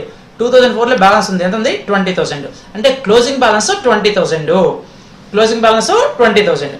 Closing balance of profit. దీనికి ఎప్పుడులాగే add non cash and non operating items. Non cash non operating items కావాలంటే ఒకసారి మన లెడ్జర్ అకౌంట్స్ లో కావాలి. లెడ్జర్ అకౌంట్స్ చూడండి ఒకసారి, ఫిక్స్డ్ అకౌంట్ చేసాం. దీంట్లో డిప్రిషియేషన్ 20,000, లాస్ ఒక 4,000 ఉంది. ఒక డిప్రిషియేషన్ ఉంది, ఒక లాస్ ఉంది. ఈ రెండే చూద్దాం. ఇదిగోండి డిప్రిషియేషన్ 20,000, లాస్ 4,000. డిప్రిషియేషన్ 20,000, లాస్ 4,000, మొత్తం 24,000. టోటల్ చేస్తే 44,000. Less non cash and non operating incomes ఏమీ లేవు. ఎక్కడ ఉంటాయి ఇవి? Non cash non operating incomes అంటే మనం ప్రిపేర్ చేసే లెడ్జర్ అకౌంట్ లో 2 ప్రాఫిట్ అండ్ లాస్ అకౌంట్ ఉండాలి. మనం ఇప్పుడే లెడ్జర్ అకౌంట్ చూసాము, ఎక్కడ 2 ప్రాఫిట్ అండ్ లాస్ అకౌంట్ లేదు కాబట్టి ఇది డాష్ కొట్టేశాను. మళ్ళీ 44,000 వచ్చింది. Less opening balance of profit and loss account. Profit and loss account opening balance ఎక్కడ ఉంది? అసెట్ సైడ్ ఉంది. ఇదిగో ఓపెనింగ్ బ్యాలెన్స్ అసెట్ సైడ్ ఉంది. అసెట్ సైడ్ ఉంటే ఏ బ్యాలెన్స్ చూపించాలి? Debit balance. డెబిట్ బ్యాలెన్స్ ని ఓపెన్ గా చూపించకూడదు అని చెప్పాను. మనం రాసేటప్పుడు విత్ ఇన్ బ్రాకెట్ లో చూపించాలి. అందుకని దీన్ని బ్రాకెట్ లో చూపిస్తున్నాను చూడండి ఒకసారి. Opening balance of profit and loss account 40,000 bracket లో చూపించాను. ఇది పాజిటివ్ అయితే దీన్ని లెస్ చేసేవాళ్ళు, నెగిటివ్ కాబట్టి రెండింటినీ యాడ్ చేయాలి. ఇక్కడే మిస్టేక్ చేస్తారు, జాగ్రత్త. ఇది ఓపెనింగ్ బ్యాలెన్స్. సపోజ్ 44,000 ఉంది, 44,000 రూపాయలు మనకి సోర్స్ ఉంది. ఇక్కడ ఏంటంటే యాక్చువల్ గా మనకి 40,000 ఇచ్చారనుకోండి, ఇది కూడా పాజిటివ్ అనుకోండి, ఇలా రాసేవాళ్ళు. ఇలా రాసి 44 నుంచి 40 పోతే 4,000 రాసేవాళ్ళు. కానీ ఇదేముంది? నెగిటివ్ ఉంది. ఇక్కడ మైనస్ అంటే యాక్చువల్గా మైనస్ చేయాలి, కానీ ఇది బ్రాకెట్ లో ఉంది, ఇది మైనస్ ని రిప్రజెంట్ చేస్తుంది. రెండు మైనస్ రిప్రజెంట్ చేస్తే ఏం చేయాలి? యాడ్ చేయాలి. ఇక్కడ ఈ మైనస్ ఇది లెస్ అంటే మైనస్, ఇది బ్రాకెట్ లో ఉంది, ఇది మైనస్ ఏమైపోయింది? క్యాన్సిల్ అయిపోయింది. కాబట్టి 40,000 44,000 84,000 అయింది అనమాట. రైట్, అక్కడ మిస్టేక్ చేస్తారు చూసుకోండి. Next adjustment for working capital changes. Funds from operation అయిపోయిన తర్వాత మనం అడ్జస్ట్మెంట్స్ చేయాల్సింది వర్కింగ్ క్యాపిటల్ కి. అవునా, increase in debtors, increase in stock, increase in investments, increase in creditors రాసుకున్నాం. ఇది చూడాలంటే ఒకసారి మనం లయబిలిటీ ఎస్ఎస్ఎస్ చూద్దాం. చూడండి, ఇవన్నీ ఎస్ఎస్ అన్ని కూడా కరెంట్ ఎస్. ఇవి క్యాష్ తీసుకోకూడదు అని చెప్పాను, కరెంట్ ఎసెటే, కానీ ఇక్కడ రాయకూడదు అనుకున్నాం. వర్కింగ్ క్యాపిటల్ రాయకూడదు. Debtors 30,000 15,000, stock 1,80,000, investments 1,20,000. ఈ 3 తీసుకోవాలి. డెటార్స్ ఏమైంది చూడండి, 30,000 15,000. ఇటు కాదు కంపేర్ చేయాల్సింది, ఇటు కంపేర్ చేయాలి. మనకి రోజు అది అలవాటు అయిపోతుంది. ఇది ఓపెనింగ్, ఇది క్లోజింగ్. ఎప్పుడు ఇలా కదా కంపేర్ చేయాలి. ఓపెనింగ్ 15,000, ఇది 30,000. 15,000 నుంచి 30,000 ఇంక్రీజ్ అయింది. అంటే డెటార్స్ ఇంక్రీజ్ అయింది. Increase in debtors. Current asset increase అయితే ఏమవ్వాలి? అప్లికేషన్ అవ్వాలి. అందుకని అప్లికేషన్ గా రాసా. నెక్స్ట్ స్టాక్ చూడండి, 80,000 కాస్త 1,00,000 అయింది. అంటే ఏమైంది? ఇంక్రీజ్ అయింది కాబట్టి అప్లికేషన్. కరెంట్ అసెట్ ఇంక్రీజ్ అయితే application.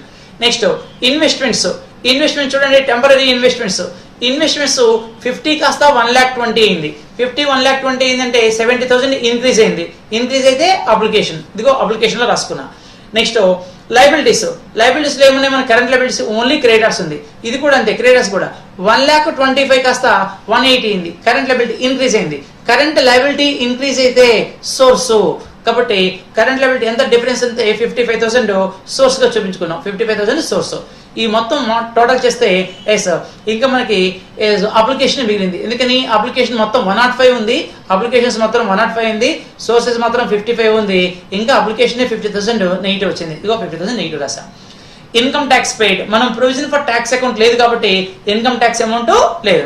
3 heading cash flows from investing activities. Investing activities ఏమన్నాయి చూద్దాం మనం. అంటే ఏం చెప్పాము? ఇన్వెస్టింగ్ యాక్టివిటీస్ అంటే ఏం చెప్పుకున్నాము? అసెట్ సైడ్ మనం ప్రిపేర్ చేసిన లెడ్జర్ అకౌంట్స్ చూడాలి అని చెప్పాను. అసెట్ సైడ్ మనం ఏం లెడ్జర్ అకౌంట్స్ ప్రిపేర్ చేసాము అంటే, ఒకటి ఫిక్స్డ్ అకౌంట్ వేసాం. దీంట్లో 40,000 ఒక సోర్స్ ఉంది, 16,000 సోర్స్ ఉంది, 40,000 అప్లికేషన్ ఉంది. ఆ రెండే తీసుకున్నాం. ఒకటి చూడండి, ఫిక్స్డ్ ఇన్వెస్టింగ్ యాక్టివిటీస్ లో cash flows from investing activities ఒకటి sale of fixed 16,000, purchase of fixed ఎస్ ఎంత 40,000. 16 లోంచి ఎస్ 14 తీస్తే ఇంకా 34,000, ఇంకా 16 మైనస్ 40 అంటే 24,000 అప్లికేషన్. ఈ 34 ఏంటంటే ముందు దీనికి టోటల్ ఉంది చూడండి, టోటల్ 84,000 ఉంది. టోటల్ దీని ప్రీవియస్ టోటల్ 84,000 ప్రీవియస్ టోటల్. 84 నుంచి 50 పోతే ఇంకా 34 మిగిలింది. రైట్, ఇప్పుడు cash flows from investing activities ఈ రెండు అడ్జస్ట్ చేస్తే ఇంకా 24 నెగిటివ్ మిగిలింది, నెగిటివ్ ఉంచాము. Next cash flows from financial activities. Financial activities అంటే మనము లయబిలిటీస్ వైపు అకౌంట్ చూసుకోవాలి. లయబిలిటీస్ వైపు అకౌంట్ లో డిబెంచర్స్ అకౌంట్ ఒక అప్లికేషన్ ఉంది, డిబెంచర్స్ అకౌంట్ లో అప్లికేషన్ ఉంది, that is redemption of debentures. Capital account లో సోర్స్ ఉంది, రెండు కూడా 1 lakh. ఎస్, ఇష్యూ రిడెంప్షన్ అంటేనేమో పేమెంట్, అందుకని అప్లికేషన్ ఇచ్చాను. ఇష్యూ అన్నప్పుడు క్యాష్ వస్తుంది, సోర్స్. టోటల్ గా 1 lakh క్యాన్సిల్ అయిపోయింది, అవుట్ కలం అమౌంట్ ఏమీ లేదు. టోటల్ చూస్తే ఇక్కడ ఆల్రెడీ మనకి పైన 34,000 ఉంది బ్యాలెన్స్, ఇది 34 ఉంది, ఇది 24 ఉంది. 34 లో 24 పోతే ఇంకా మనకి 10,000 పాజిటివ్ మిగిలింది. దీనికి opening balance of cash add చేసుకున్నాం. క్యాష్ ఓపెనింగ్ బ్యాలెన్స్, ఇది ఓపెనింగ్ 40,000, ఓపెనింగ్ 40 యాడ్ చేస్తే క్లోజింగ్ 50 రావాలి. చూడండి, ఓపెనింగ్ బ్యాలెన్స్ 40 యాడ్ చేశాను, ఆటోమేటిక్గా క్లోజింగ్ బ్యాలెన్స్ ఆఫ్ క్యాష్ వచ్చింది.